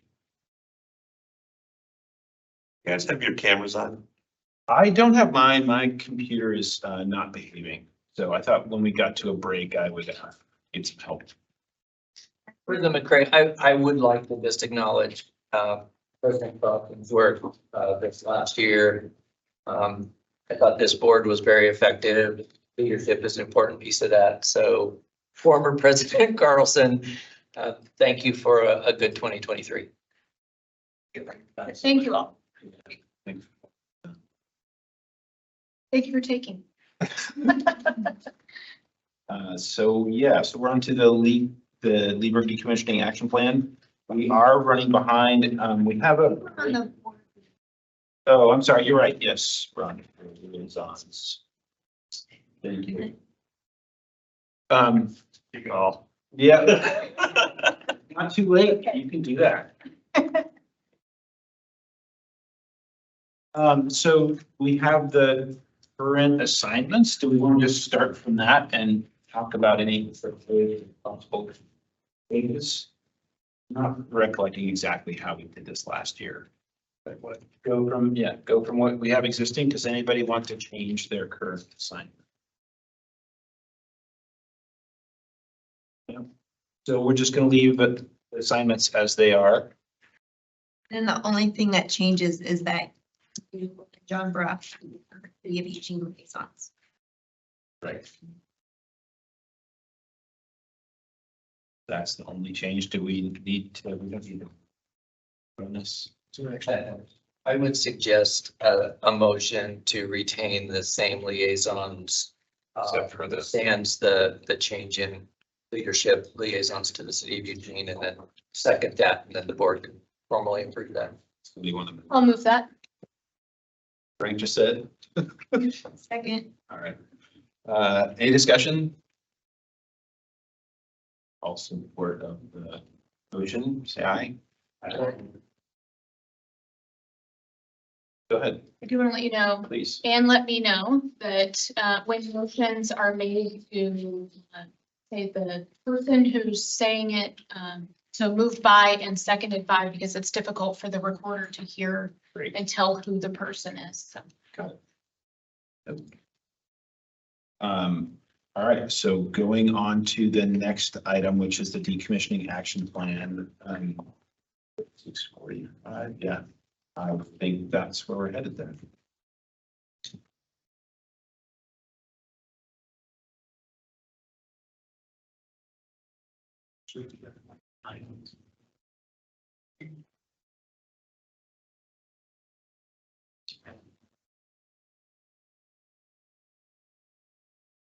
We're situated here. All right, good evening, commissioners. I'm Lisa Krantz, Generation Manager. Joining me up at the table tonight is Mark Zineker, Generation Engineering Supervisor, and Jeremy Samoji, Engineering Planner. Also in the room tonight, we have Adam Spencer, Communications Specialist, and Robin Lady, our Regulatory Compliance Specialist. The five of us make up the core team for the Leaburg Decommissioning. We'll certainly be adding staff over time, but for now, this is the core team. We're here tonight to talk about the Leaburg Decommissioning Action Plan, or LDAP for short. The agenda this evening, I'll go over real briefly, and then I'm going to hand it over to Mark to do the majority of the talking tonight. We'll discuss briefly the purpose of the LDAP, essentially what it is and what it isn't. The regulatory process that we expect to follow, our estimated timeline and schedule for decommissioning actions, And then finally, opportunities for both the board and other stakeholders to be engaged in the process, both formally and informally. And with that, I'm going to hand it over to Mark. Great. Yeah, thank you, Lisa, and good evening, commissioners. A year ago, at the January 2023 board meeting, you approved Resolution 2302, which directed staff to prepare a plan for decommissioning the Leaburg Hydro Project, and we are presenting on that plan tonight. The Leaburg Decommissioning Action Plan, LDAP, explains what EWEB needs to do and how we will do it. Require periodic updates, because as we learn outcomes from activities laid out in the plan, as we complete the various steps along the way, those results may affect aspects of the necessary next steps. So you have heard a lot of good questions already asked tonight, and those will continue. The LDAP does not answer detailed questions. Rather, it explains how we will answer those questions as we move forward. So as we make decisions that resolve these details, the LDAP highlights that we will use the same triple bottom line approach, the same principles that were established for the Leaburg strategic evaluation. Ongoing decisions will be playing out over many years. So we are memorializing the basis for decision-making as a reminder for existing staff and board, as well as to orient future staff and board members who will be participating down the road. The draft, yep, so that's good. So the next slide, the draft LDAP presented in August indicated that there might be alternative licensing pathways. Subsequent information from expert consultants helped us recognize that there's really just one way to go at this time. The more complex licensing pathways are appropriate when licensing or relicensing a project where mitigation is needed for ongoing environmental impacts over 40 or 50-year operating periods. Decommissioning, on the other hand, is itself an environmental mitigation action with limited ongoing environmental impacts to mitigate once the work is complete. As such, it is more straightforward than relicensing or establishing a new project, and to key agencies doesn't warrant a complex settlement agreement such as we developed for the Carmen Smith project. Instead, there's a relatively straightforward license amendment process that we can use to establish and accomplish decommissioning. Basic amendment process is one that's familiar to us. This is just going to be a very complex one. Next slide. So the final LDAP is more focused in the draft, but the core content is unchanged. There is still a 3-stage consultation process, which I'll discuss a bit more in a couple of slides. EWEB will still be conducting intense consultation with stakeholders. There's still comprehensive environmental assessments to be done and they are required as part of our application. And then there will still be a formal NEPA process conducted by FERC. So we need to prepare an amendment application, and the core of the application will be a description of the proposed action. There are a lot of details that we still need to determine, but the high-level elements are shown here. Removal of the Leaburg development from the license. Removal of the dam, leaving no obstructions to upstream or downstream fish passage. Removal of relic portions of the canal to a new safe condition that allows reconnection of intercepted tributary creeks to the river. And in any locations where we cannot reconnect to the river, improvement of the canal for stormwater conveyance in a manner that satisfies FERC Dam Safety Division's long-term concerns. Next slide. There are three stages of consultation. Actually, I skipped a slide. All right, let me talk here for just a second in the interdependencies. In addition to the laying out the regulatory process, the LDAP highlights interdependencies between parallel activities. As just discussed, you will be moving from the current high-level understanding of the decommissioning to a detailed plan via the three-stage consultation process. But in parallel, we will be pursuing near-term risk reduction measures to address dam safety concerns that cannot wait a decade or more for approval of a license amendment to decommission. These are some urgent items like reconnecting Johnson Creek directly to the river so that we no longer need to convey its stormwater flows through an old canal. These are basically going to be fast-tracked elements of decommissioning.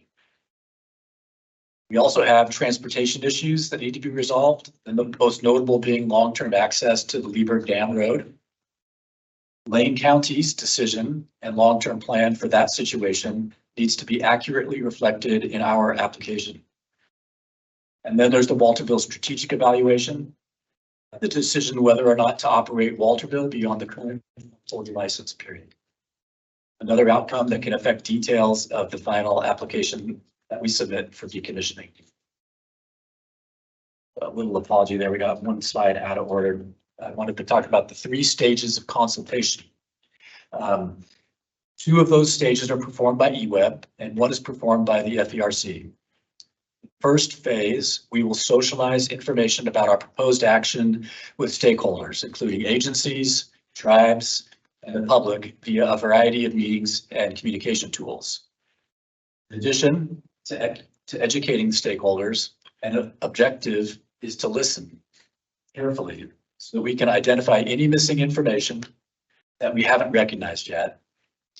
The second phase, also led by EWEB, is to complete data gathering, package that information into a draft application, and then circulate the draft application among stakeholders to confirm that we've closed information gaps and adequately answered questions that we've received from our stakeholders, as well as identify any new issues that might have become apparent in the meantime. After hearing stakeholder feedback on the draft, we will finalize the application for submittal to FERC. And the third and final step is led by FERC, where they can confirm completeness of our application, invite public comment via their formal NEPA process, and upon completion of their work, issue an amendment order.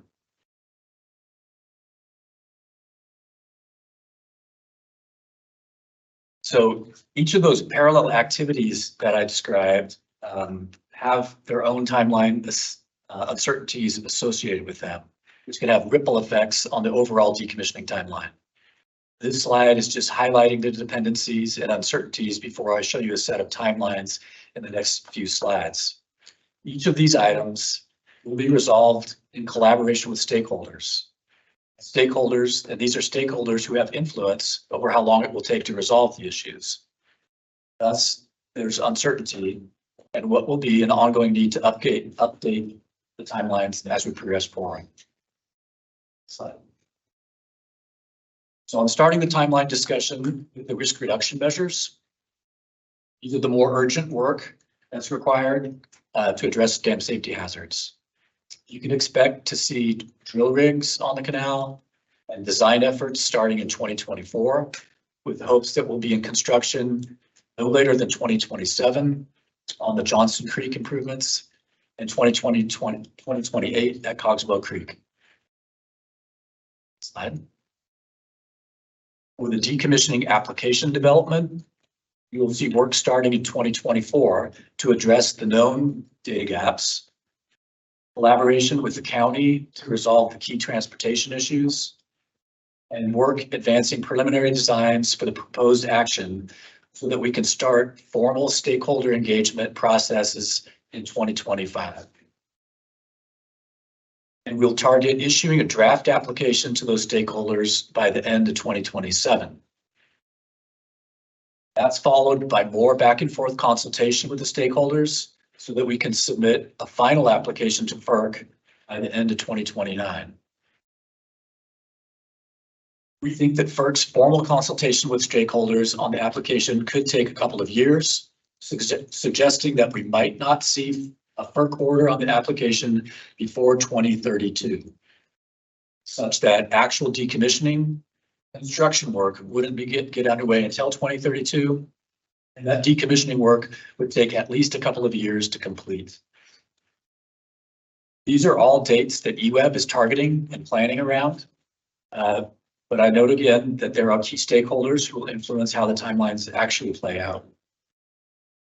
Finally, we just wanted to clarify timeline expectations for the Walterville strategic evaluation. Work over the next couple of years should position us to present the board with a recommendation by the end of 2025, which would result in either relicensing or decommissioning planning work as we approach the end of the current license 2040. There are going to be ongoing opportunities for the board and public to monitor progress via presentations like these. Yeah, I guess I have a slide. Presentations like these. 1 or 2 per year, depending on levels of activity, and that'll include the Upriver board meeting. We'll also schedule workshops and submit correspondence as needed. And there will be visibility via the capital improvement plan and O&M budgeting processes as well. Then finally, wanted to touch on the board's involvement in key decision points. We will look to the board for approval of the final version of our proposed action. We come back to you for feedback and also look for board approval on the Walterville decision.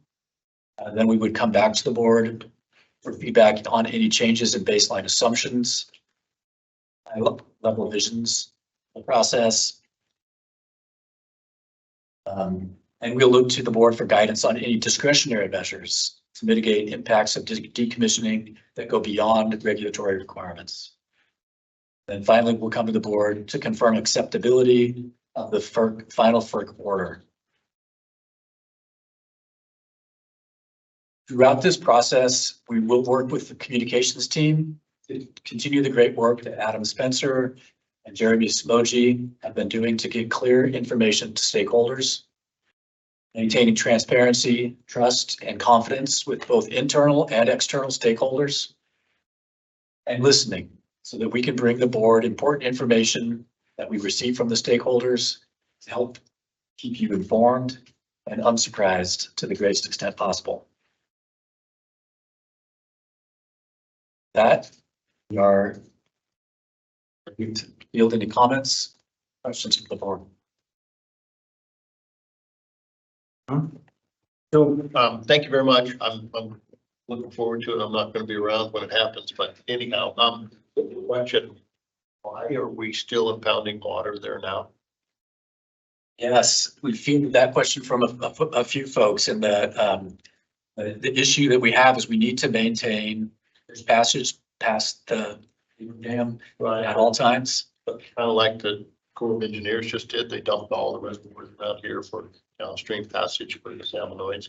And if the Leaburg hatchery has got a finite life, which it may, given what's just happened recently, why would we continue to maintain that level and not just open it up, drop it gradually, and let that sediment do a natural progression? And we talked about that, so it's not all sudden. I want to make sure I'm understanding your question. So we do need to maintain the Leaburg Lake elevation so that the fish ladders on both sides of the dam are functioning correctly. If we open the gates, won't they just get it? The Leaburg Dam actually outside of the fish ladders does pose an impediment to fish passage. There's velocity barriers. It's a series of roll gates, and while some fish may be able to pass through the gates if they were wide open, we do expect it to be a fish passage barrier. So that's what we want. We need to keep the fish ladders functioning until such time as the dam is removed. Thank you. Appreciate it. Thank you for the presentation. I have a question about our messaging or the information that we're giving to the public, because I just see time and again people coming for public comment, and there's usually similar questions or things that are brought up. And I know that we have a whole section on our webpage about major projects and decommissioning Leaburg. I'm just wondering about if there's a way that we can present the information in a maybe more easily digestible way that just hits on some of the questions that we get often. And so those are about environmental impacts, property owners, you know, the idea that the lake is just going to be drained and what's going to happen, the road, all those things that I know that we don't have specific answers yet because that's what this whole thing is about. But if there was just a way that we could message that these are all questions that we have too, and this around this time, if we could like give an estimate given the timeline, this is when the public's going to be asked for this information. This is when environmental studies are going to happen, just so that we can make sure that we're putting out as much information as we can, but maybe in like a user-friendly way. Because sometimes when I look through the stuff on the website, my eyes start to glaze over after a while because some of it's pretty technical. So anyway, a comment.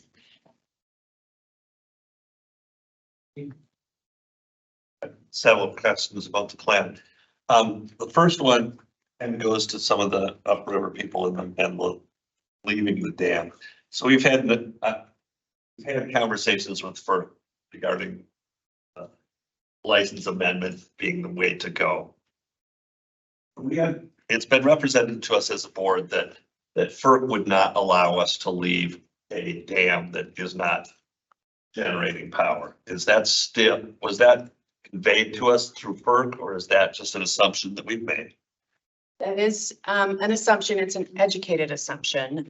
That said, even if it were not a requirement by FERC, there are reasons that it would be difficult for EWEB to continue to own and operate a dam that is not functioning for the purposes of power. And going to kind of what Mindy said, that would be good to be able to convey that message in a clear and concise manner. Second question I have is in section 3.8, you talk about the conceptual design and that we need to get to 30% before we can really say this is have a clearer picture, go from 10,000 feet to 2,500 feet. At what point on this chart is that 30%? Is it at draft application? Yeah. So end of 2027, end of 2028 is kind of where that 30% is. Right. And our engagement during those first phases of consultation would help us develop and get reflect some of the initial feedback to that. That's good to know. The next thing I have is for myself, when we were talking about returning the river to natural state, we talked about the tributaries, and it looks like we've got Johnson Creek going back to it. We also, one of my concerns was, is there a possibility of Cogswell going back? And right now we're looking at it going through partially using what we have there now. At what point will that analysis be done, whether we can return Cogswell directly to the river? I would expect that to happen during the first couple of years of engineering refinement. So as part of let's do that 30%. We want to answer that question, confirm or deny that the most viable, cost-effective way is through the canal versus. So that question will be asked. Right now, it seems like it's predetermined, but that question will be asked. Right, it is not resolved. It needs, our educated guess is that the canal would be the outcome, but that needs to be verified through an alternatives analysis. Then almost the last question I would have, 10 seconds. Clean Water Act 401. Have we considered the economic cost to us if we have to do that? Is that built into the plan? You mean that a license amendment would likely trigger a 401 certification for the Wellsville project? Yeah. We have not put an estimate, I don't think, I'm looking at the team here, on the potential cost of the implications of that. However, I'm not sure we have much of a choice there, right? So Leaburg, we need to do something with Leaburg. It is not a viable option for us to do nothing. And any regulatory process, the license amendment process is likely to trigger a 401. We have done some thinking around what the potential implications are, but have not put cost estimates around that. And we would see that with the Leaburg analysis or the Walterville analysis. Strategic evaluation, right? I may need a second round. Go ahead. Borowski. Oh, Frank. I just wanted to comment, and this relates to some of the questions around why can't you just donate this facility to somebody? Commissioner Borowski, there's probably three reasons driving what we're doing around the dam. One is FERC themselves. They are very unlikely to have a primary use of a facility now change and not require the removal. The second one is there are a number of stakeholders beyond EWEB, beyond FERC that will push for that, and FERC will listen to that. So as part of the stakeholder process, there are a number of other government agencies, Fish and Wildlife agencies, non-government agencies who will push for the dam removal as part of it. And then the third one is that it makes no sense for EWEB to own, operate, maintain, and deal with the risk of a stranded asset, not used to support a primary mission. And so there's three primary reasons for the question that you ask. We do have this in our various FAQs stated, and I know that we have reordered those a number of times, trying to get the most common questions to the top. I think we've heard that from commissioners, and I know Adam is back there, and we'll continue to look to ways to refine our messaging. One of the key things that I'm hearing, and this is a number of times I've heard this from different commissioners, is not just what we're doing, but when can the public provide input in certain subject areas? So when on the lines would they have the opportunity to comment on transportation? When would they have the opportunity to comment on the state of different issues? And so I think that's something that we probably have to give some thought to, so that we can provide some guidance around, yes, this is an issue, expect this to come to the forefront in this year or within this window. And the last thing I had was, what type of speed bumps do we see in here as far as appeal? I mean, what parts of this process are appealable or subject to litigation that may take this timeline and move it 2050? I know that I just don't know what parts of this license amendment is appealable or, you know, able to be litigated against, which will push our timeline out, which to me, pushing that timeline out, time is money. Right? So if we push it out because of litigation or appeals, 5 years, that could be an extra $50 million. Yeah. Yeah, we do talk about, we had a slide in here about the various regulatory risks, specific topics that might trigger a legal effort. And there are a number of them.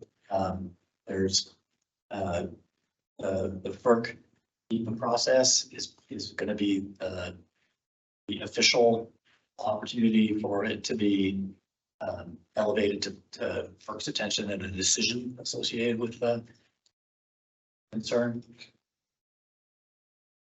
And just a quick note, you know, litigation is possible really at any step of the way. There is not a defined appeal place, but FERC does, you know, if FERC issues an order, depending on the standing of an organization, there are different processes that they go through to have a rehearing, is how it's stated in FERC's.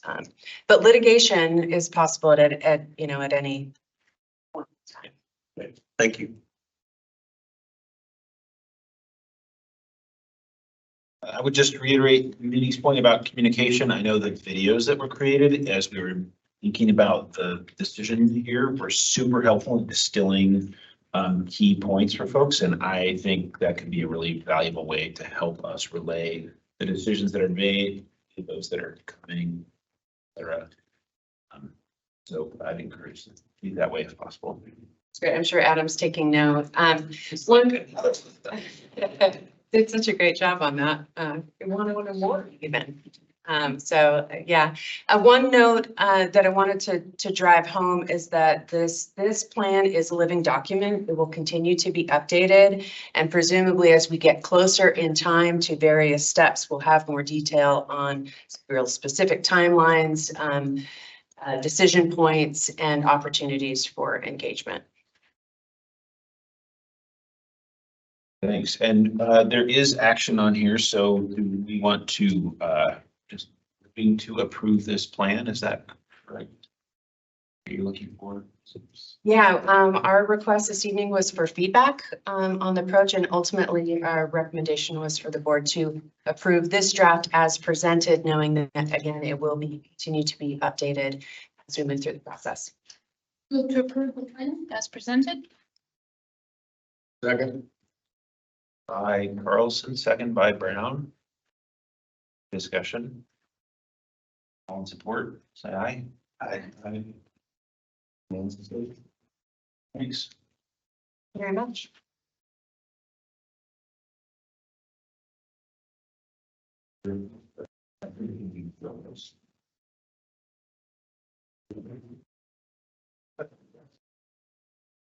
I know what you're gonna do. So we're around 7 minutes. See, closing the gap. Good. Next update, 27. I'm just kidding.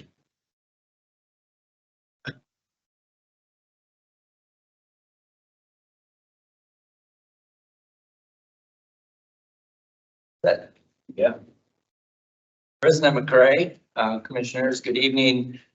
For the audio record, Frank Lawson, CEO and General Manager, along with Rod Price, Assistant General Manager.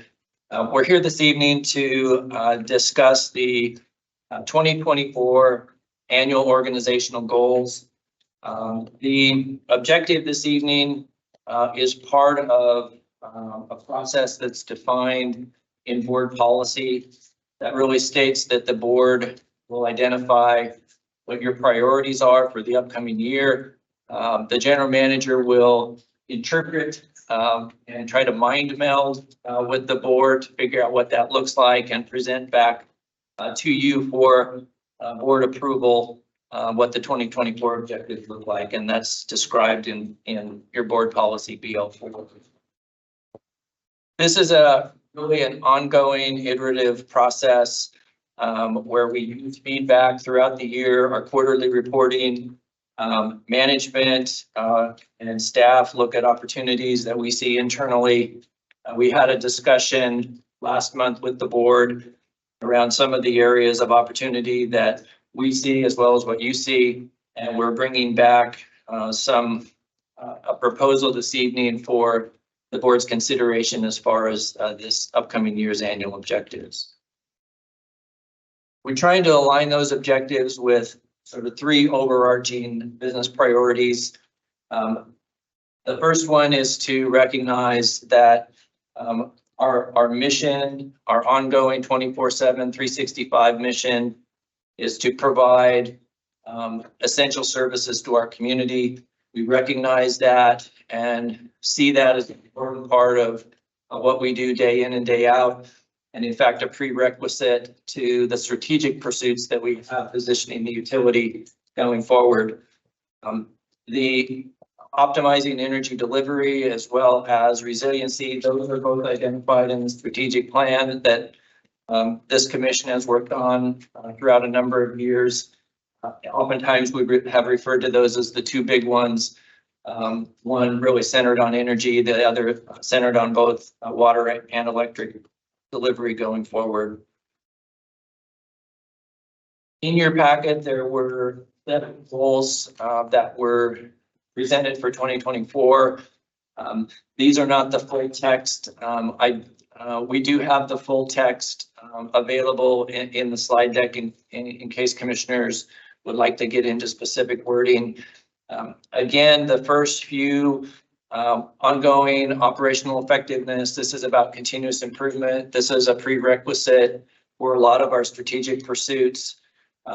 We also understand, and as part of that, the second goal recognizes the ever increasing compliance obligation that we have as an organization, not just in things like Carmen Smith, but also in things like water master plans, Oregon Health Authority requirements, as well as OSHA, NERC. There's a number of initials that I could present to you, but it's an ongoing obligation. We also have an on-site NERC audit this coming year as part of that. Last month, it was mentioned the ongoing workforce requirements. The board brought that up. It's something that we recognize. We're taking a little bit of a plan, do, check, act approach to that, where we're doing a deeper dive into the assessments of both the workforce as well as the market that we're trying to tap into or develop. And so this particular goal identifies both the assessment of that and also developing some initial actions that we feel like we can pursue to really ensure the resiliency of our workforce going forward.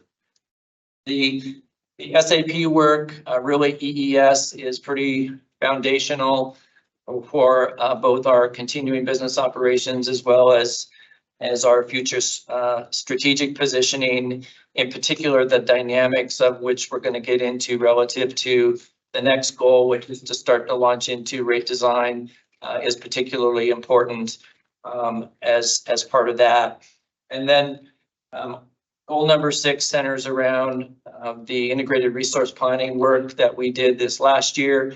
I think as Commissioner Carlson pointed out last month, many of these sort of continue to build upon themselves strategically. Some things will come and go through time, but none of these should really be new to commissioners, as they've been part of what we've been developing and the pieces that we've been putting together for the organization and positioning us going forward. The last one is a recognition that there's an opportunity that we need to be very intentional with around federal funding. We want to make sure that we're aligned strategically with the opportunities, and we've developed a process to vet that accordingly. Not just chase money, but go look for opportunities that relate and either support our business priorities or our strategic work. When you look at how these goals do align with our business priority, they're fairly well balanced across both the maintaining and improving our operations, our energy delivery optimization, and also our resiliency. Different goals have different impacts accordingly, but feel like they pretty well represent the fact that we are addressing our business priorities with our 2024 annual objective. I'm not going to read this. We do have, this is really for reference. You have it in your packet. The specific statements of the goals, 1 through 7. And then one thing that I did want to touch on just briefly was the fact that especially the first goal, but all of these goals, our plan is to come back as early as next month with a term that we'll start to coin. We have various nicknames for charts and different tables. We'll call this the bowling chart. What this will represent is, and this may be a little bit hard to see, but within each goal, we will identify specific metrics or measurements or milestones that we're going to track throughout the year, typically monthly, or milestones that may occur intermittently, and whether we're on track as an organization as we work our way through the year. Typically, there's what's called a jump off point. That's where you're beginning. There's an annual objective where you want to finish the year.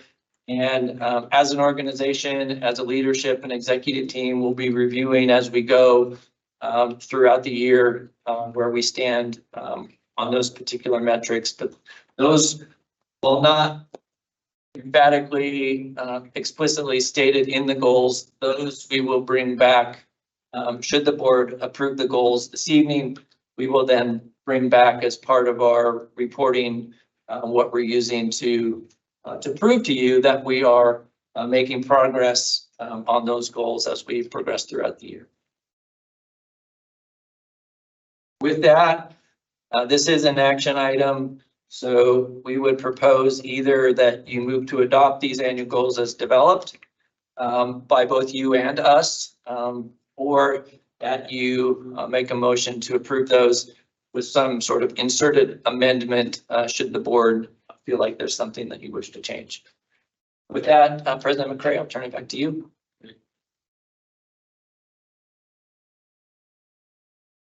I'll jump in. Thank you. I think these are all honorable goals that we've worked on and need to continue to work on. And I'm sure they're in there in the seventh and seventh part of all of these or part of these.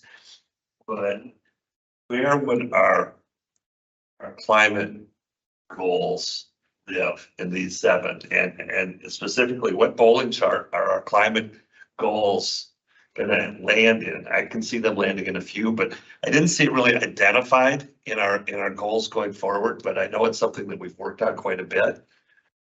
Yeah, Commissioner Borowski, one of the things I meant to point out, and I really didn't do that.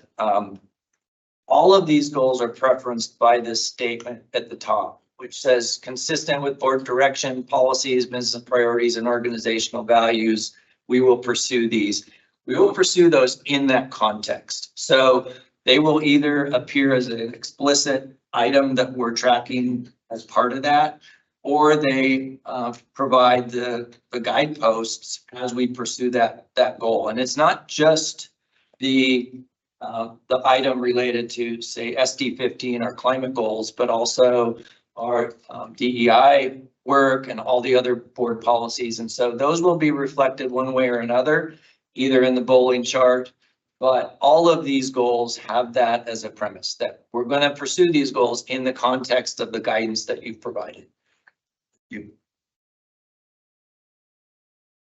I wanted to ask about the, just when I look at the seven, I don't know where second source falls into that. I see that we have the 3 business priorities, but again, I don't see water as a key priority. So I'd like to hear your thoughts.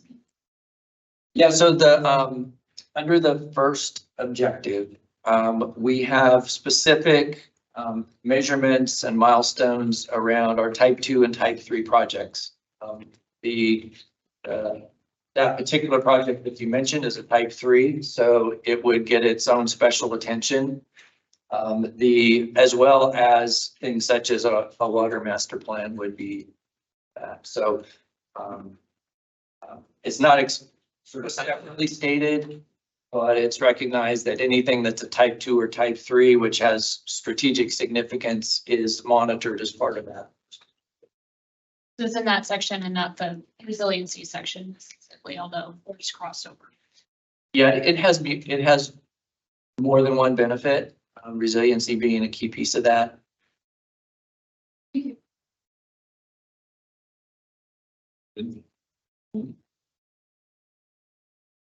They dropped the 2024 annual additional goals developed by the board and staff. Ready for that? Sure. Second. Schlossberg, second by Carlson. Any discussion? All right, everybody in support, say aye. Aye. Yeah. We're almost 2 hours in. I know we have one more item before our break. People want to break now or want to go to the next item? Break now. That would allow me to get my computer fixed too, if that's all right. Can we get a 10-minute break? All right.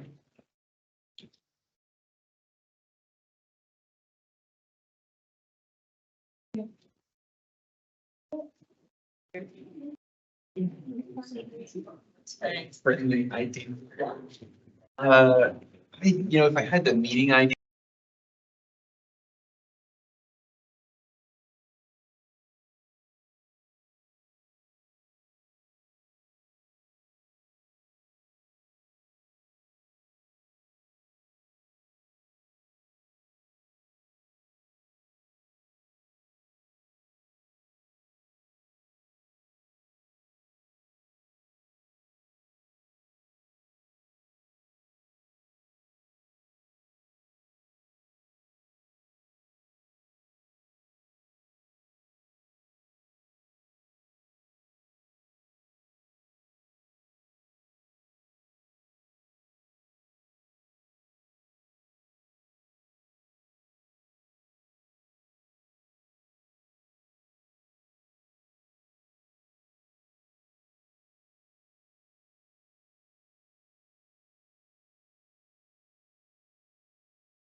So Oh, I'm sorry, we still have 2 minutes.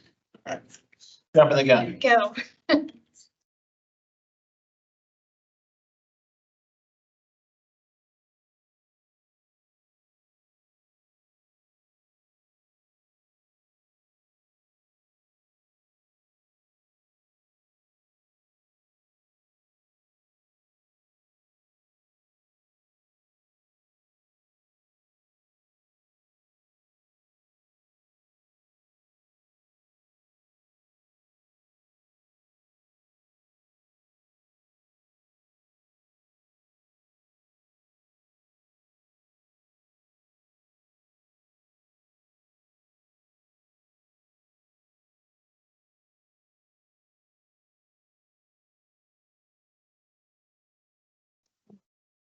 So. Oh, I don't need to hit a piece of wood. Go ahead. It is. President McCray, Sorry, who's getting? Commissioners, good evening. For the record, again, this is Frank Clausen, the CEO and General Manager. With me is Kira Hutchins, who's our Human Resources Manager. The objective this evening is to provide opportunity for commissioners to add additional criteria to my performance evaluation for this coming year as part of what was described in a memorandum and discussion from Kira back in September. For a little bit of background, there are really 3 areas that kind of govern the general manager's relationship with the board. There are certain board policies. BO5 in particular describes evaluating the general manager's performance relative to established goals and priorities. Again, there's a little bit of back and forth in the language where I have to find a way to mind meld with the board and understand what your priorities are, reiterate those back to you in the form of goals, of which we just went through the process. There's also mention in there of particular metrics around the performance of the general manager relative to policies, directions, goals, etc. The other one is the amended general manager employment agreement. This was signed by then President Carlson back in 2019. That talks about certain aspects of compensation being aligned with our non-represented employees. Prior to that, the general manager's alignment between compensation and performance was really a sort of discretionary process with the board. The intent of that particular clause was to keep the general manager's compensation relative to a base level of performance in line with regional comparators. And the general manager's contract also describes the fact that the board will evaluate the general manager on an annual basis. More recently, recent practice also is something that, at least in my tenure with the board, has been centered around the fact that I consider my own performance not just about what we are accomplishing as a team, as an organization, but also how we're going about doing that. We explicitly say, for example, in the strategic plan and also in board policy, that our values really dictate how we're pursuing what we're pursuing. And so I consider that personally an important part of not just what we do, but how we do it. We've also made some changes, even relative to things such as the state of the utility report. Historically, that was given by the board president, kind of to the public. We changed that a couple of years ago so that that's one mechanism for which the general manager reports to the board and to the public. Here's the good, the bad, and the ugly of the organization and where we're at, as well as a detailed self-evaluation that is part of this process. What we added formally in Kira's memo from last September is that Human Resources will do an internal survey with some of my direct reports and others, and provide that to me, and I will summarize that to the board in my self-evaluation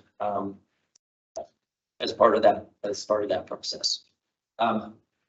This evening is the opportunity, and the question for the board is, are there things other than the fulfillment of the goals that we just went through, and how we process and pursue those?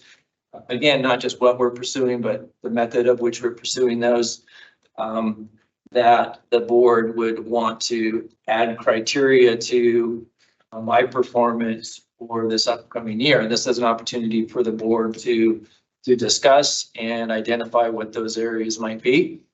And so with that, President McRae, I'll turn it back over to you and sit back and listen and enjoy.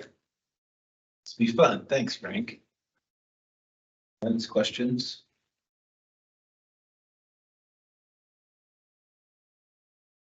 Yeah, we've gone through this process a number of times, and I know that during the course of the time that I've been here, we've refined and modified it, and I don't have anything at this point to change necessarily. We will recognize that every time we go through it, it's a very awkward process and uncomfortable, and I think that's just unfortunately the nature of the beast. But I do like the structure that we've set up. I still believe that it's the right one for the organization and for the position at this time. But I'm open to others' thoughts if others have tweaks and things here.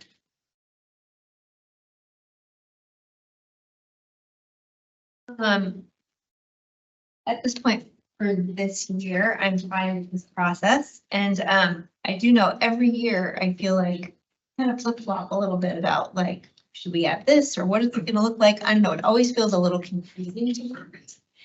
And I'm just wondering, so not for this year, but I'm wondering if this could be like a board, not a board goal, not like a strategic goal, but I would like to learn more about how elected bodies conduct performance reviews, because I know that we've gotten information from internally here at EWEB, but I really am curious, what do other organizations do and what is best practice out there? Because it is super awkward, but I think it doesn't have to be so awkward. So that is something I would like to look forward to for the following year, is maybe as a board we get some training around that, or there's some kind of webinar or something that we can attend just to see how it's done elsewhere. Yeah, I'd be happy and ask Kira to weigh in as well. I will say when it comes to chief executives, there's a wide range of different approaches to it. I think what has been particularly helpful for me, and I know that this is something that's going to have to survive the individuals involved, including myself, going forward. And I know that pre-meeting, Commissioner Carlson asked about certain roles in the job description. There's certain aspects of that. I think your question was, is it represented? What do I think of the job description? I think it would be a lot more awkward if the general manager wasn't performing, the organization wasn't performing, as opposed to now. I also think that when I look at the job description, it's an area for the board to start, and maybe this year when we do the performance review, that Kira reiterate that job description so the board can go down and say, how am I doing in some of these sort of critical areas? I'll tell you, it's not just something where I look at a static job requirement. I think those of you that I've worked with for a number of years in particular, there are certain years where there's certain different emphasis. Some years there might be a lot of public outreach. Sometimes there's internal work. Then there's COVID, which is more of a how do we operate in normal day-to-day operating environments. So there's a little bit of a difference. I can tell you 2024 for me is going to be sort of personally about how do we develop strategic muscles in the organization so that our strategic plan, which is now a 2018 through 2028, how do we start to develop the muscles in the organization to build the next plan? And that isn't just oh, here's a plan, but how do you develop the process? So I'm looking, each year I've had my little secret spreadsheet where I've had my own, revealing anything here, my secret notes that I've said, this is something that I'd kind of like to be working on this year. And like I said, it's varied year to year. So, and I know many commissioners, some years we've had like tons of outreach and it seems like a neighborhood meeting every week. And then there's other times when I'm spending more time on a regional basis than I am local. I mean, it does shift a bit. But I think one of the suggestions I would have when we go through the process in March is that, yes, there's a results piece of it. There's a process piece to that. And then there's also, here's the general job description and are there gaps or things within that you see, but it does vary and you can weigh in. I know you've surveyed other. Yeah, it does. It varies widely across different agencies. There isn't a generally consistent plan. I guess the thing that feels a little awkward or somewhat difficult is I think that this is our biggest responsibility actually is overseeing the general manager and making sure that the general manager is in line with what the board wants. And in some ways, all of our other duties are we listen to experts, talk about things, and we ask questions and we vote. But in this, kind of acting like HR people a little bit. I know that you're giving us all the information or you're gathering it, but like there is kind of an HR component to this task. And maybe some people know more about a few job performances, but I'm just saying like as a board, it feels like it's kind of a different function. You know, on the LCOG board, we've done a number of reviews. We do a review every year. And within that organization, they have done some years they've done a 360 review. Some years they've gone out and done surveying of the other agencies and partners that they interact with. Sometimes it's only been a survey with the internal staff, management staff, and the board members. And, you know, in each way, they've, you know, run the gamut of it. Whatever we decide to do, what I want to advocate for is making sure that we pick the process and we're very clear with Craig and what that process looks like for the next year. So if we want to make any changes to that for when we do the review, because it's always in retrospect, that if we make the changes to the following year, so you know what to expect moving.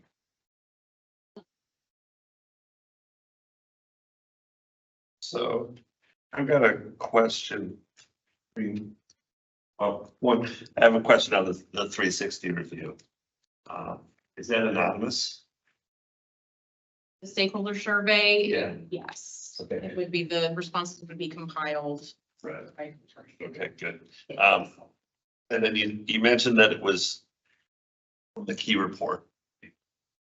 How far, I guess one of my questions is how does the general EWEB worker be able to give us input on how they feel about how the general manager is working? And I mean, I don't think we need to do a 360 to every single employee, but is there a way to dig down on that? Because I mean, I've got a pretty good feel on how I relate and how I feel he's doing his job. And I'm not in a bucket truck tonight in the rain finding out how I feel about how he's doing his job. And to me, that is something that would be helpful. And I don't know the mechanism to get that, or if that mechanism is in place. But that's the information that I haven't had in the process going so far. We get the 360 from Rod and Deborah and that type of people that are direct, that have direct access to you. But I also would like to know what the general line person and frontline people feel about how you're operating. And I don't know mechanism to get that. I'll just say there's no direct mechanism at the moment. I also think that the way that the contract is structured is one where the basis for salary and compensation and that has been sort of disconnected from that process. I will tell you that not just myself, but the rest of the executive team, we started last year an employee engagement survey. Now, employee engagement is different than employee satisfaction. And by the way, I'm glad you're not on your green truck right now. And there, I think when you have an organization of 550 to 600 people, it's a little, the relationship with the general manager is a little different. And so so there isn't necessarily a direct linkage. Now, we use that information to guide a lot of the things that we do around employee engagement and how we're leading as an executive team. Just an example, the impact of hybrid or telework, for example. Now, there's a part of the organization that absolutely hates it and they think it's destroying the company. There are other people in the organization that love it. It's life-changing. They're in a position where they can take advantage of that. And we are in a position where we can use that for effective retention and recruiting. So there are different elements that we use in the organization to improve, but it's a little bit different relationship with your chief executive when it comes to personal performance. Now we use those, I'll just say we use those internally as part of our process regularly, but there's no direct way at the moment for the frontline worker to provide that. Could it be implemented into the 360s from your direct reports? That one of the questions is how does your working group, what is your working group's feeling towards it? So it kind of does go up through the chain. I don't know. Again, it's just, if I'm out of bounds wanting to know that information, I understand that. But to me, that's something that is important. I've done evaluations with other boards and commissions that I've been on, and it, like Sonia said, it runs the gamut, but it's members. So I don't know. Comment. So I don't think we should go like that deep because there's so many, most of the people don't report directly to friends. There's so many layers in between and they don't necessarily know about this job. I mean, your job, Frank, is to lead the whole organization, but somebody might not like their job for some reason. It might have nothing to do, or they might love their job, but they don't really know, they don't know Frank. So I don't know how much good information we would get, but I think it could be interesting for us to get summary of those employee engagement surveys, just to see like what people in the organization think. And the first year, it'll just be information to us, but each year as we can kind of compare just to see how people are engaged. I do think that's an important metric. I absolutely think that the sort of the culture and the persona, the attitude of the organization, and it is important and it's reflective on the leadership and myself. That I will say that in our first effort at the employee engagement survey, we used an outside organization so that there is a baseline, not just with EWEB, but with other organizations, general organizations, not utility specific, but and there is certainly a dynamic that takes place where the further you get away from your work group, the more you don't like or don't trust, so within people's work group, they really feel good about their work, they trust their colleagues. They trust their supervisor a little less, they trust their manager even less, and those darn executives, who knows what they're doing? So there's a bit of a distance factor there. Now, it's not out of line for other organizations our size, but we'd be happy to share that. We're doing another one starting in a couple weeks, so we'll have a baseline from last year to this year. And so I think we'll have the results by the time that comes around to my review. I'd be happy to share that as sort of a pulse of the organization for the board. I think that'd be certainly appropriate. And similar, I mean, we've done customer surveys as well, right? And we want to share that with the board also. Yeah, I've been doing this for a while, and I'm not a believer in change for the sake of change. If there's something to me that I feel that we're not doing or should be doing, I promote it. I think we're doing this just right. As far as my ability to evaluate, to get down to the level you're talking about, when I first started here, we had a strike. It wasn't pretty. And there was a lot of dissension amongst the people, but since then we've had 15 years of successful negotiations with union and non-union people, the professionalism by the staff and the way they take pride in their work. To me, that all reflects a degree of satisfaction of how our leadership is doing. And so those are metrics that I look at, and I agree with Mindy that about getting too far down into that, we're not supposed to have contact with people outside. You're not supposed to go out in the street and say, hey, what do you think about this? But so that's the way I do it, is I look at where we've been and where we are. And, we've got pretty demanding, and the unions those are challenges, Kara and everybody. Congratulations. We've not had labor issues. We've got professionalism up front and the pride of ownership. I've been living this construction project downtown for 2 years. EWEB is a major part of it. And just the professionalism, the difference between the EWEB crews and the other crews is light years different.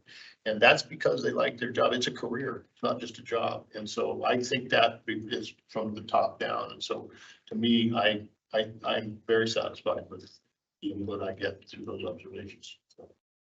Appreciate that, but it's really the other way around. The organization is making me look good instead of, just so you know.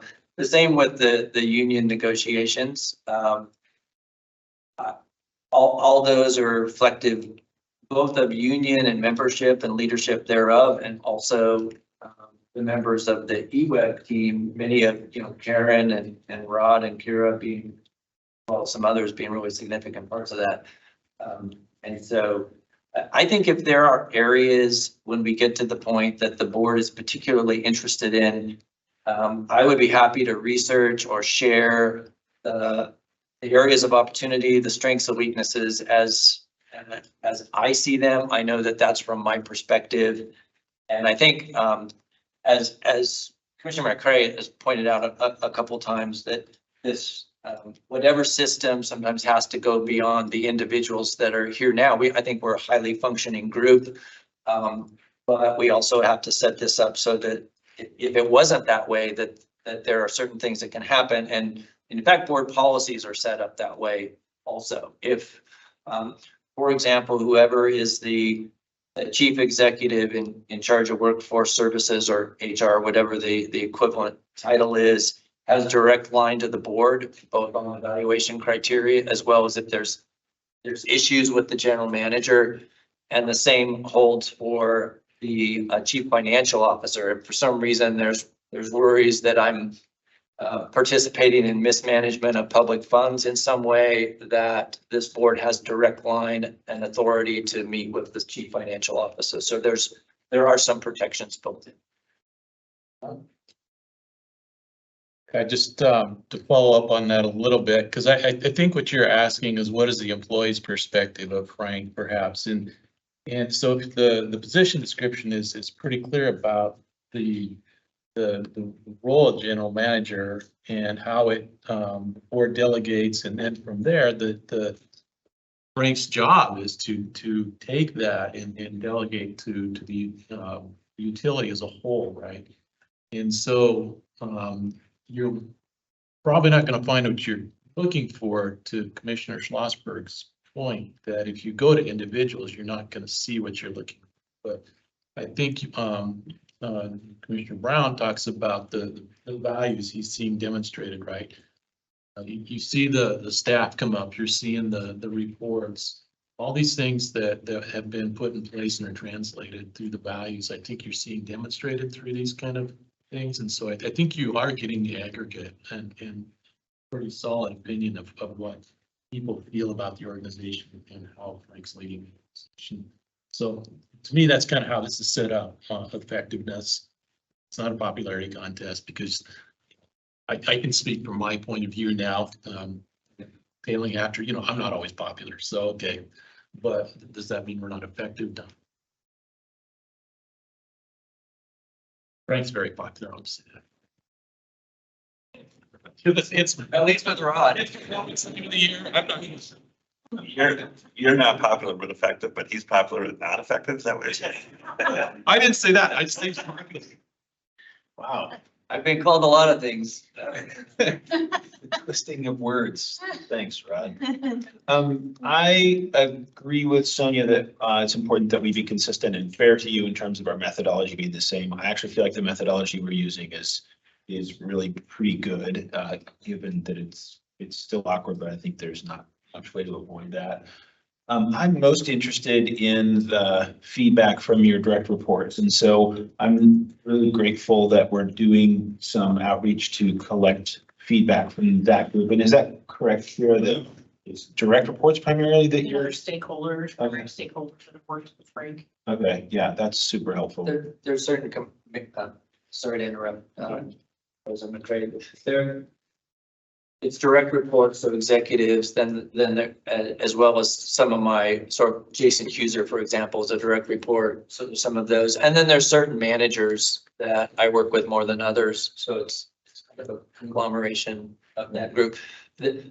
I have historically done this myself and not aggregated, for example, that Kira's talking about, but I've done it confidentially at times, sometimes not confidentially, and typically ask 2 or 3 different questions. What am I doing that I should keep doing or do more of? What am I doing that I should stop doing or do less of? Are there things that I'm missing that you think I need to know? These are things that I've historically asked. She's now, as of the memo in September, formalizing that process in an anonymous way. Yeah, and from my perspective, that changes what you're likely to get. Not that people won't be direct and honest with you, but there are some folks who, may change their feedback to you just based on the fact that it's going to you. So the fact that it's going to Kira, to me, is super helpful. I do wonder if we can just get the results, the anonymized, summarized results from Kira. I'll attach those unedited to my report, and then if there's any context I need to add, I'll add on top of that. I won't misplace it or filter it. Sounds great. I really appreciate that effort to make that happen. So with that then, do you have what you need? It sounds like maybe you had a question about some thinking for next time and training. Do you want to make If other people are interested, but it sounds like people are satisfied with the current process. Well, I agree with you. Like, I feel like I can do this better, and I agree with you that it's the most important thing that we do as a board. Would a training, maybe even just an hour with Kira to think about, how do we provide effective feedback and how do we better calibrate our feedback so that it's most useful for Frank? Would it be helpful to do that between now and March? Is that realistic and something that we want to do? I can't, I will speak for Kira. There's a couple of different ways to do that. We can do that in the 2-on-1 sessions like we've done with a lot of things, and Kira's time could be flexible around that. If the board wanted to do it as a group, we could either take agenda time or work session time to do that. But if the board feels like she could tailor for individual groups that would probably be more flexible within the window you're talking about. So great. Sonia and then, Russ. The one thing that this does bring up in terms of the timing aspect of it, I know it's always awkward when a person begins and then they're immediately thrust into this process because it's in March. We will miss, critical feedback from the commissioner 2 at a time, depending on how election cycles go. So I don't know if there's any interest in our ability to change the timing in the future, but wow, because the new person coming in is completely ineffective at getting information. Great. Commissioner Carlson, what we could do as part of any exit with the commissioner is do a debrief from that commissioner on my performance prior to their departure. The timing is set up pretty well because we have annual objectives. There's a closeout time where we're closing the books. We're going through our financial audit. There's a number of things. So that the timing was specifically chosen for that reason. But if there is a concern that we're missing some perspective from a commissioner that's departing, we can certainly debrief with that commissioner around the time of departure. Sure, we're not missing anything. Or add in their comments as one of the group. Right. Essentially, so that it's saved and. That makes sense. Here's got that. It will happen. Regarding what Indy's looking for, I think for me, what was represented here, the information that we're going to get, I would just assume go through the process with what we have here and see how it works this time. And then at that, not try and rush something through for our evaluation. It's like, let's do this year's one. And if we see that we want more at that point, maybe then direct staff to do the engagement more. But I think for me, getting the information that we talked about here, the survey or the 360s and those types of things might be enough that it smooths it out and it might be good enough. Or if not, then we have time to implement it before next year. That's my points. I'm confused because I heard somebody say that is Frank getting what he wants from us? As far as feedback, there's only one person can answer that's Frank. And if Frank needs something to turn around and say, we're not communicating, we're not doing it right, or your clubs are too kid or whatever. Frank's got to say that. We can't say that. At least in my opinion, we can't say that. If he doesn't like the way this process is working, then he needs to say that. And I haven't heard him say that.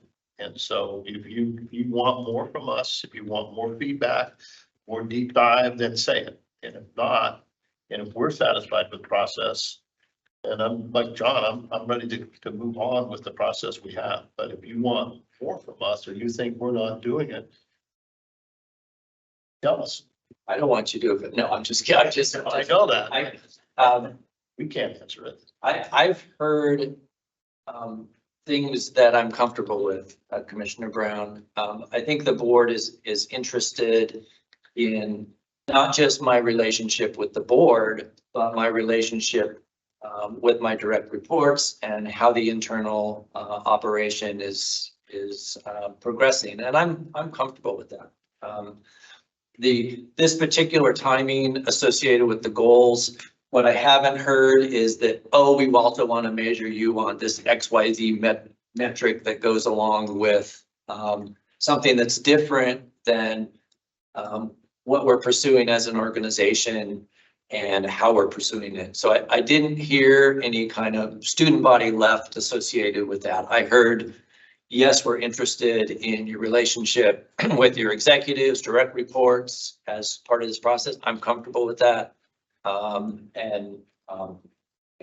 think if I need something from the board, I come to the board, either collectively or you as individuals. I also consider part of my evaluation how you feel about your own productivity. So, for example, I look over the board's survey of, you do a self-assessment every year, and I look through that. What's the board consider its accomplishments? How do you think you're operating? I know I report to you, but I also look at this board as an extension of what we do and what I do. And so that is also feedback that I take personally. So I think, Commissioner Brown, I'm comfortable with what I'm hearing, and also I'm not hearing we want to measure you on how many public, neighborhood meetings you attend next year. And so I'm comfortable at this point. Any questions or comments? And I appreciate the feedback. All right, do you, what you mean? It sounds like we're not really changing the criteria, and I think that was the question for today, right? Yeah.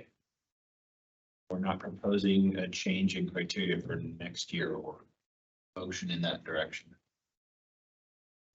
Just clarifying that, President McCray, if there is something that comes up in this process that we work on between now and March, there are things that we could apply to the 2024 review. I don't think it's in the general manager's best interest to say, well, you passed January and you've lost your chance to make amendments for 2024. So if there's something that we discover in this process, that's something that we can adapt to. Clarity's sake, there was an ask for some feedback training or 2-on-1s, and then I heard something to counter that. Do we have a firm? Yeah, that's good clarification. From my perspective, a couple of us could do it, and not everybody has to do that, but we could, talk with you about how do we provide feedback most effectively. So if you'd like to do that, I'm interested, and we could do a 2-on-1. If anybody else is interested, they can contact you, Kira or Frank.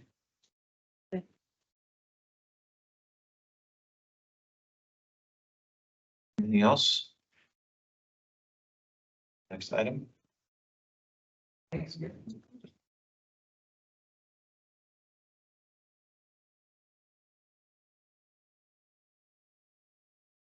So once again, President McCray, commissioners, good evening. Frank Lawson, and have to acknowledge and look over at Andy. You want to come up? This is safe over here. You don't have to say anything. Normally, we do a policy review in December. We had a lot on the agenda in December, and we also did not have any turnover in commissioners this year. And so we decided to push this to January. You did receive a packet of information. This is part of a process that is identified in board policy. By practice, we've started doing this on an annual basis to take the opportunity for the board to discuss your policies that guide myself, the organization, and yourselves. There are a lot of board policies generally grouped by governance, by linkage with staff and the organization, strategic directives, and then some specific ones that guide some of our financial decisions that are part of this review. You did receive a red line as part of the packet where we've gone through all of the policies and provided some staff recommendations for your consideration. We also like to take the opportunity to identify some of the policies that have had specific either changes or are new policies. For example, in 2023, the board developed and worked in some cases throughout the previous year and 2023 around a resiliency policy. as well as a diversity, equity, and inclusion policy. Those are probably just a little bit preliminary to review their effectiveness, given the board's just recent development on those. From a highlights perspective, there are a few sort of noteworthy suggestions. One of them has to do with the consolidation of two specific policies around property use and the public plaza, Lloyd Knox Park, incorporating that into our real property policies. We do, by the way, and sort of off to the right-hand side of this slide, one of the things that I wanted to point out to commissioners, and this doesn't just happen in this particular case, but the organization is responsible for implementing your guidance through policy. We have our own operational policies, and fortunately, we didn't have to create an example. We actually had an example that's in your packet around how we take a board policy and implement that and deploy that into the organization. This was an example where we have some, what we're proposing is high-level board directives around real property. And then we take that and we implement that and we procedurize that. I don't know if that's a word. We make a procedure so that we can implement the guidance of the board. And we have that on a number of different policies, not just that one, but that's a good example where we can say, we're trying to consolidate this, but we are implementing, and here's the example of how we're implementing that. There a number, under GL7, this is parliamentary procedures. We provided some clarification. One of the things that we struggled with, and the example was the integrated resource plan, was it acknowledged, so there are certain things that it requires resolution from the board for approval. An integrated resource plan was listed in the roster of those things. But there were aspects it was the word adoption. And so we clarified a definition around adoption in this case to acknowledge that there's sometimes a lot of analytical results that the board doesn't necessarily want to dive in and ensure the accuracy of the model. So you want to acknowledge that work was done and then approve the actions associated with that outcome. So the word adoption was part of that further definition that we as staff felt like it was important to clarify. There's certain things associated with the delegation to the general manager. This was a clarification that I wanted to make around the fact that the board provides governance and guidance and oversight, and then make it really clear that it's the general manager's job to implement that guidance through various other operational policies. And there was some clarification that we wanted to make around that, just to clarify that, because that does come up oftentimes when we talk about policies.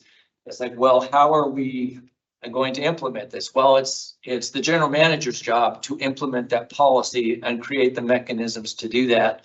I think that the tagline associated with the goals, for example, tried to reiterate that we are going to accomplish these goals in 2024, but we're going to do it under the guidance and the governance and the sideboards with board policy, values, etc. That provides the guidance for how we're going to accomplish that. We wanted to clarify that. A few areas of technology adaptation relative to public meetings. We also wanted the opportunity to start implementing some of the DEI into public meetings and recognize that. We do have some technology we're going to change in this room. We also, there's a few things, and I'll say that there's a couple policies, in particular GP17 we think needs some more work.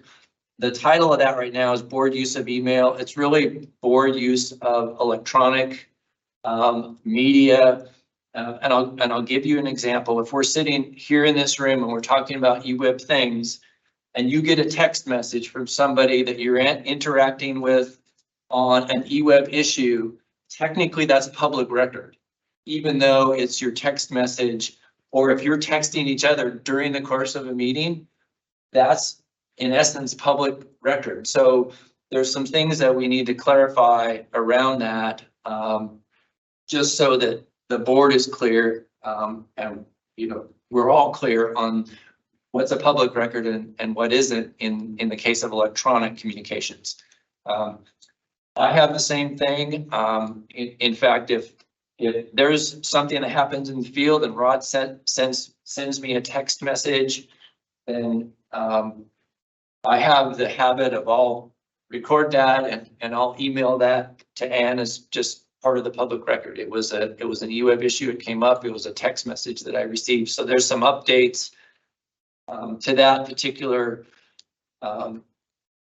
board policy that we need to make sure, and we need to have legal review, and there's just some work there. And there's a few that are retiring because they're either being consolidated or I did want to back up to number one just for a second. There is something we're paying attention to when it comes to real property, and that's what's called recreational immunity. This has been an issue that has been in the courts. There was a ruling, I think it was last June, where a government agency who had opened up their property for recreational use was being sued, and that lawsuit was upheld that they were liable, even though they historically, the legislature has tried to create the opportunity for public agencies to do that. This in particular is happening. I think there was an issue on the coast that drove that. Jason has let me know that there's some movement in the legislature for a legislative remedy to that statute. It may occur over the course of a year or two, but that's something that we are keeping in mind when we look at our real property policies. That's just a nuance to that. As far as next steps, we'd like to get discussion and feedback this evening. If there's issues or areas or gaps that you see, or some of the edits that you might feel uncomfortable with or are comfortable with, we would incorporate those potentially for approval, either consent calendar or an agenda item in February. And then, like I said, there's a few that will require some additional revision that you might not make within that time frame. But our goal would be to listen this evening and get your feedback on the detail as we presented it, and then see if there's other things that we need to provide you as a board to facilitate any updates that you need. And I do have to acknowledge Ann's work in this. She has all of these memorized by line, by word. So if you have any detailed questions, I'm just going to look to my right, and Ann will be able to answer these. So I want to thank Ann for her work on this. President Cray, I'll turn back to you. Thanks, Carlson, and then Brown. Okay, I had a few questions. So on the email electronic communication policy, I didn't see any changes. So when do we think that we would come back in? Oh, this is, as I was writing my note, you popped up the next slide. I wanted to note that I agreed with the consolidation of the different policies and how that was put together. Some of those were just outdated and not useful anymore. So I appreciate the work that goes down. I had a question about there was a change about how long we hold records for. Before it just said that we would hold them, and now it says specifically for a 12-year retention. And I wanted to find out if that number came from something specific, if that's a requirement at the state level, the AG's office, or something of that nature. Yeah, so our minutes have always been a permanent record. And in the past, when we used to do full minutes, those were retained on the website for 12 years. And there was You might remember back to when we first started recording the meetings. And at the time, the board decided that they wanted to keep those recordings on the website for at least 12 years. Well, now that we've switched to action minutes, we really need to clean up the language just to be more clear to say that now that we're doing action minutes, we need that recording as part of the permanent record. Otherwise, the minutes are incomplete. So we're just cleaning it up to say that the video will also be retained permanently and it'll be on the website at least 12 years, but probably more. Okay, so we will still maintain it. It's just the availability of it on the website may change. It may not, depending when we hit that time frame, which is a number of years in the future now. Right. Originally, it came because of space constraints, but I don't think that's an issue now that we've moved to a new platform. Okay. And I really appreciated the nod to our DEI policy and the updates from Ishi to there.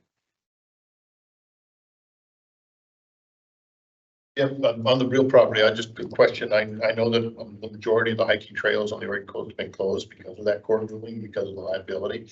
And I don't think the short session is going to get to it. If they don't, do we have a backup in the interim to protect ourselves? Like we have the campground at Carmen, we've got Lloyd Knox, we've got a lot of the hiking trail at Walterville and all the berms on, the berms on Leaburg and Walterville are totally open for so many trips, and we get devils through that. Do we have a plan, or have we thought about what happens if they don't rectify that court ruling?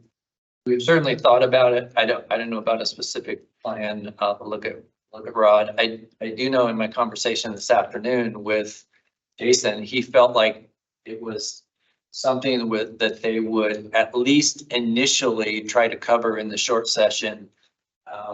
But again, it's a short session, so not quite sure about. That's where his comment around probably two phases to this. One would be a simple sort of cleanup, and then the second one would be kind of a totally revised statute. But the legislature there, I believe it was Przansky who was on the appropriate committee to make that happen. So he was encouraged that something would happen this year. Now, I think we do need to look at this. I know we're looking at it legally right now, but we need to look at this from a planning perspective. Rod, I don't know, Rod, if you have anything, and maybe, I know Anne's been working on this too. You go first, Rod, and I'll chime in if there's anything that I learned at the meeting last week. Yeah, short story on the situation is, as Frank talked about, we're working with legal to come up with our best plan forward. But really the change in the interpretation of the rules is that instead of just a de facto filter up front, more cases are going to go to court. So this doesn't prevent or make any real changes in anybody really wanting to sue or litigate. So, but that doesn't mean there isn't some best practices and some things that we can do quickly and immediately. So we'll be implementing some tactical changes around these areas, but we are also kind of waiting on the final from that to make sure we're in our best position that we can. Thank you. We should have some guidance from council in a couple of weeks, so we may be able to bring that to you next month. It's my understanding the laws are the same. What is changed is there were some nuances to the interpretation, and it boils down to the purpose of the use and whether it's recreational or if it's a means of getting through a property to get to the other side to recreate. And so there's things we can do within our policies and within our signages that will help mitigate. And part of what Anne mentioned there was who decides that interpretation. And the latest ruling was that whoever was the recreator was deciding the purpose that they were there. And that's what the court ruled. But one of the initial legislative fixes is that whoever is the property owner will determine what the appropriate usage is. And so more to come on that front. Other comments or questions on? Yeah, Robski. And then it just goes to the electronic communication, and I'm sure that this will get fleshed out as we learn more, but the example was given that if we get a text while we're in this meeting, it's a public record. And if I get a text from a constituent regarding an EWEB thing, is that as well a public record then? I mean, and that's probably will get fleshed out in this March to April. It'll get flushed out. There is a difference whether you're in this meeting acting on EWEB behalf or not in this meeting at the time. So for example, two commissioners can talk to each other about EWEB issues in a non-quorum basis. But when you're here, you're in a quorum. And so if you are being influenced by somebody in that role in a quorum, there's some interpretation there, but that will all be flushed out as part of this because there are some nuances to that. So that will be part of it. Right. We want to be able to protect commissioners in your role so that you're not violating any sort of ethics or other laws. From me, I just want to say the edits that you proposed here and the cleanup and retirement of policies all make sense. I appreciate that. Anything else you need from us? I don't think so. We appreciate your feedback. If there's things that do come to mind, commissioners, throughout the course of particularly the next month or when we have our one-on-one check-ins, feel free to get those to us. We'd be happy to those. I appreciate your feedback. We know that this is not the most exciting thing that you have on your plate. But next to telling the general manager what to do, how much work it's going to be. So thanks for your feedback. Thanks.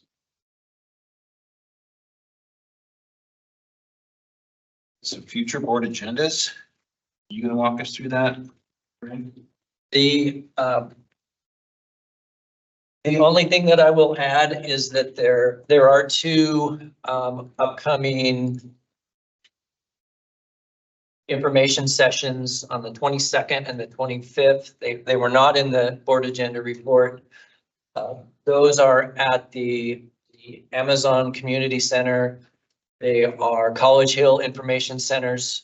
The one on the 22nd is from 11:30 to 1 in the afternoon. The one on the 25th is from 6:30 to 7:30.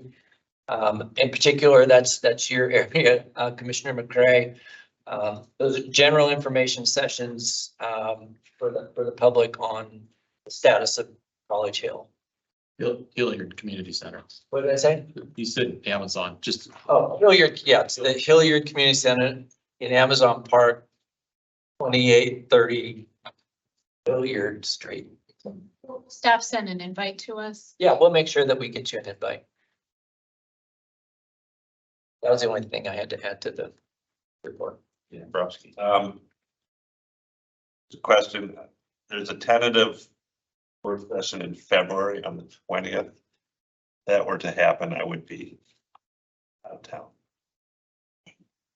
Yeah, I think there's two commissioners that would miss that, and I didn't have anything eminently on the docket for that. We do, if there is an item, Mr. President, Vice President, when we're doing our agenda planning, I think right now the agenda for February is relatively light. March tends to be is a little bit heavy generally. So if there was something that we needed more time for, we could allocate more time in February. But I don't have anything eminently on that docket. If we want to take that off the agenda, we can. I propose we take it off just so others aren't anticipating either, unless anybody's opposed. February 20th placeholder. Holly, did you get that? To remove it? Yep. Good. The only thing I wanted to bring up on agendas was actually looking ahead at November. These meet this first Tuesday, and that's an election year, and this could again be a potentially contentious year, and I just wondered if we may want to not hold a meeting. We have in the past. Thoughts on that? Typically, we would either do the next day or we could do the next week. I would propose probably the next week. So the following Tuesday after that, not everybody will have the smooth transition of power that we had this evening. And unless we find some kind of conflict, we'll propose to commissioners that we simply delay it 1 week to the following Tuesday, if that sounds reasonable. That would work for everybody at this point, given what you know about your calendar in November. Recognizing things might come up, but if that seems workable, we'll go that route for now.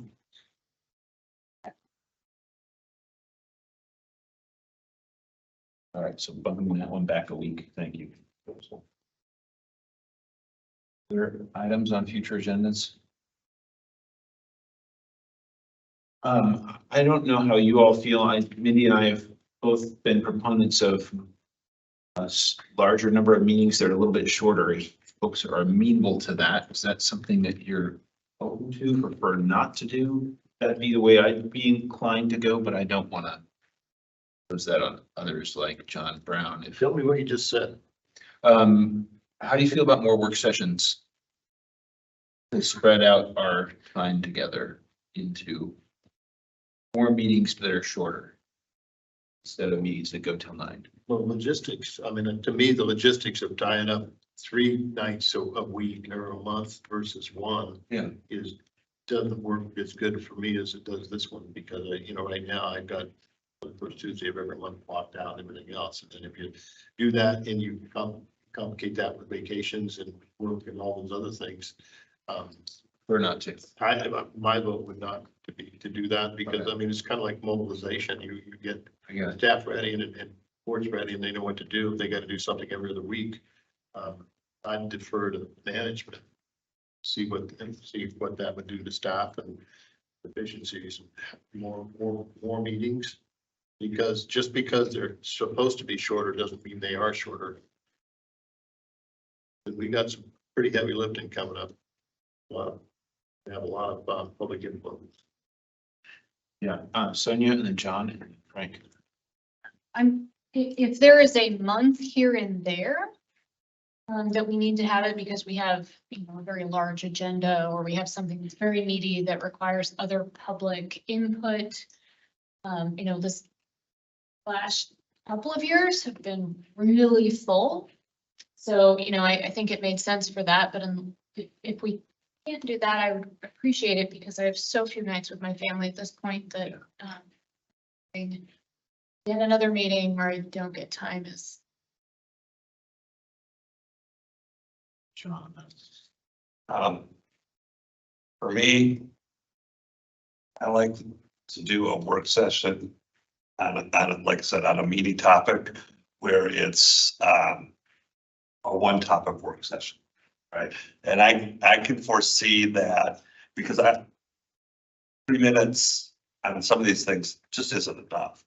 And I can foresee the conversation coming up this year on rate design being one of those ones where it might be good to have this is a dedicated work session on rate design, so that it's more free flowing and more in depth, so that I can get what we need on this, not 15 minutes of a staff presentation and 1 round of 3 minutes.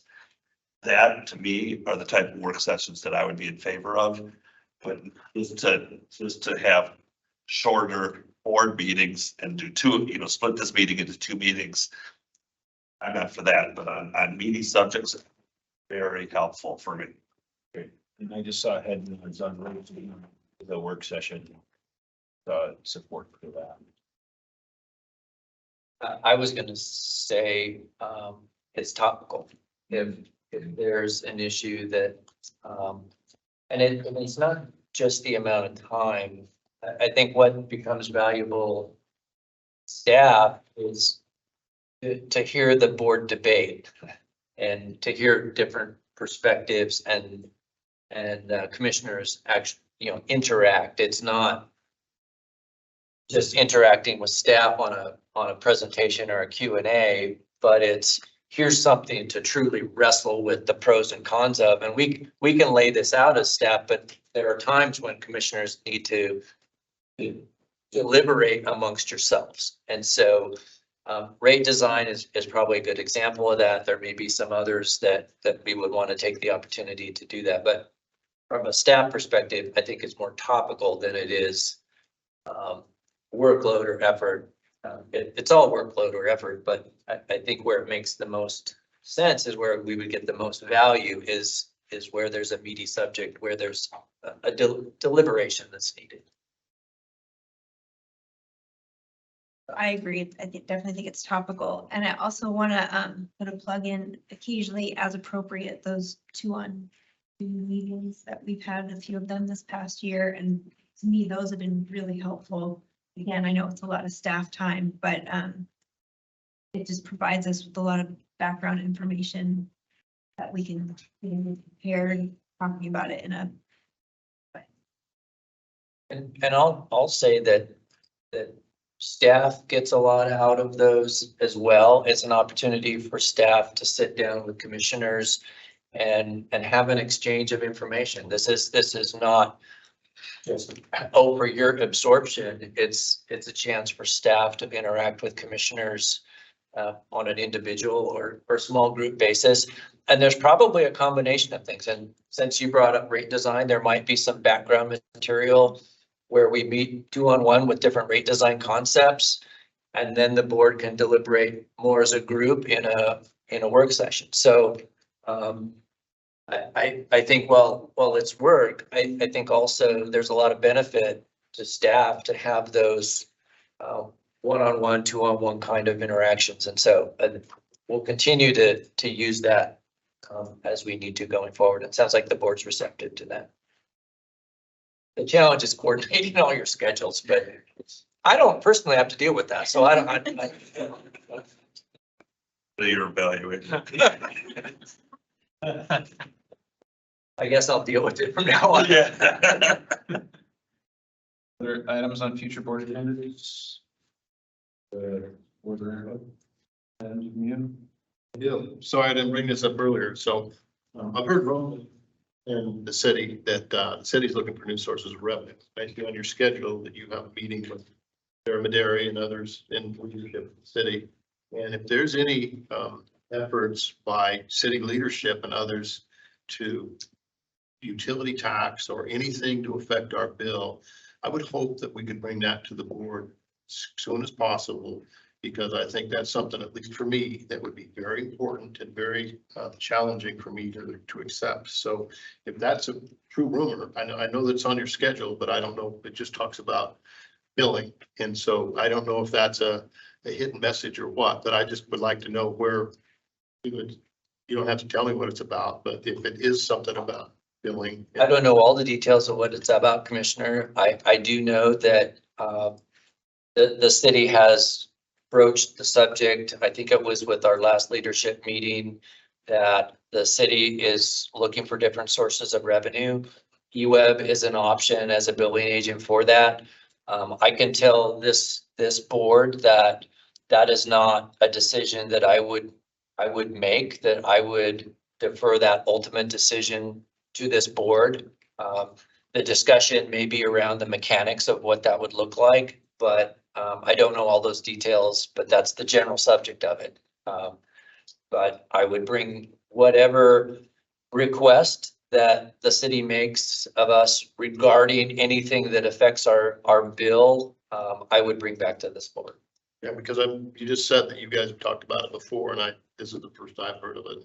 I would hope that the liaison with the city would inform the rest of the board, whether it be an executive session or not, because I think that's going to be huge. And if they try to do things that will affect the bill, because we have, we have thousands of customers that aren't in the city, and it's just And Marriott, and I know they've tried to do this before.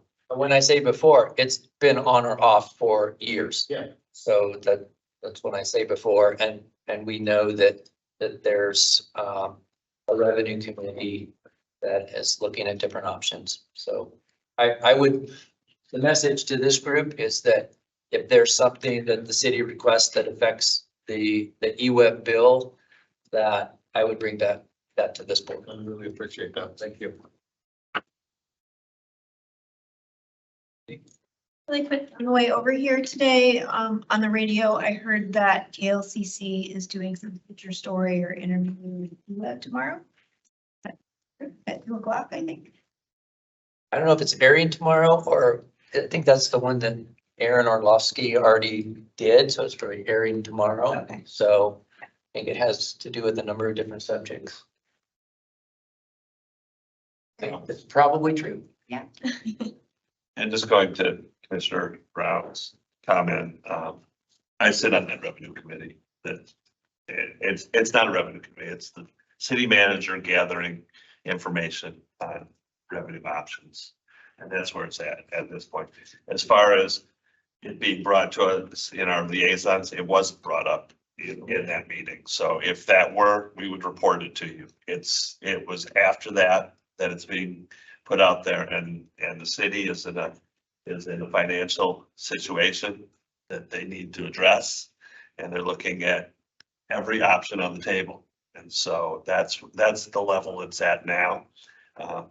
It may come, I mean, I think that the discussion that will be had between Frank and Sarah is just putting that out there, that there is a discussion out there. One of the things that may involve would be EWEB as a partner or not. And I think that, yes, we would want to weigh in on that. And that would be absolutely appropriate, but it wasn't something that was brought up, and we haven't brought to this board. I just have one question. I know that a couple months ago, we had a fair amount of conversation about federal agencies discussing our license with the Carmen Smith project, and it feels like that was fairly well resolved in terms of EWEB providing written comment back to FERC, and we saw that, which is super helpful. I just want to stay alert because that feels like it has a potential to be a big issue. And so if there are other communications from federal agencies to other federal agencies about EWEB, I personally would be interested in seeing it, just so that I suspect we all would, just so we're aware of what's being, any accusations are being leveled, et cetera, or any clarity or resolution. Yeah. President McCray, we will keep the board informed as things develop on that front. I think I did provide the board the heads up that the Salem newspaper is doing an article on that with some updates there. But as meetings and determinations and negotiations continue, we'll continue to keep the board apprised as things happen. So, and that may be in the form of emails or other correspondence, but your request is noted. Anything else? President McCray, and quick follow-up to Commissioner Carlson's question about the move-in to the downtown office. I consulted my Julie McGahee notes, and it looks like we're scheduled to move in June. And the other thing, somebody alluded to the Dropbox, the cheap Dropbox, that's getting replaced sometime next week with the more stout version like we have out here. And I don't know, Rod, if we did, can't recall that we did have a vandalism issue. Yes. With that, was it roughly a month ago? Yeah, it was the Dropbox actually in the building, and somebody, we got the person and prosecuted. Is the one in the building, not the one outside of the building? Well, it's the one on the embedded on the Dropbox that sits out by the road. It was the one on the outside of the building. Yeah, they grinder and Welcome to downtown. Yeah. Right. Trud. Done? All right, adjourned. Good. What?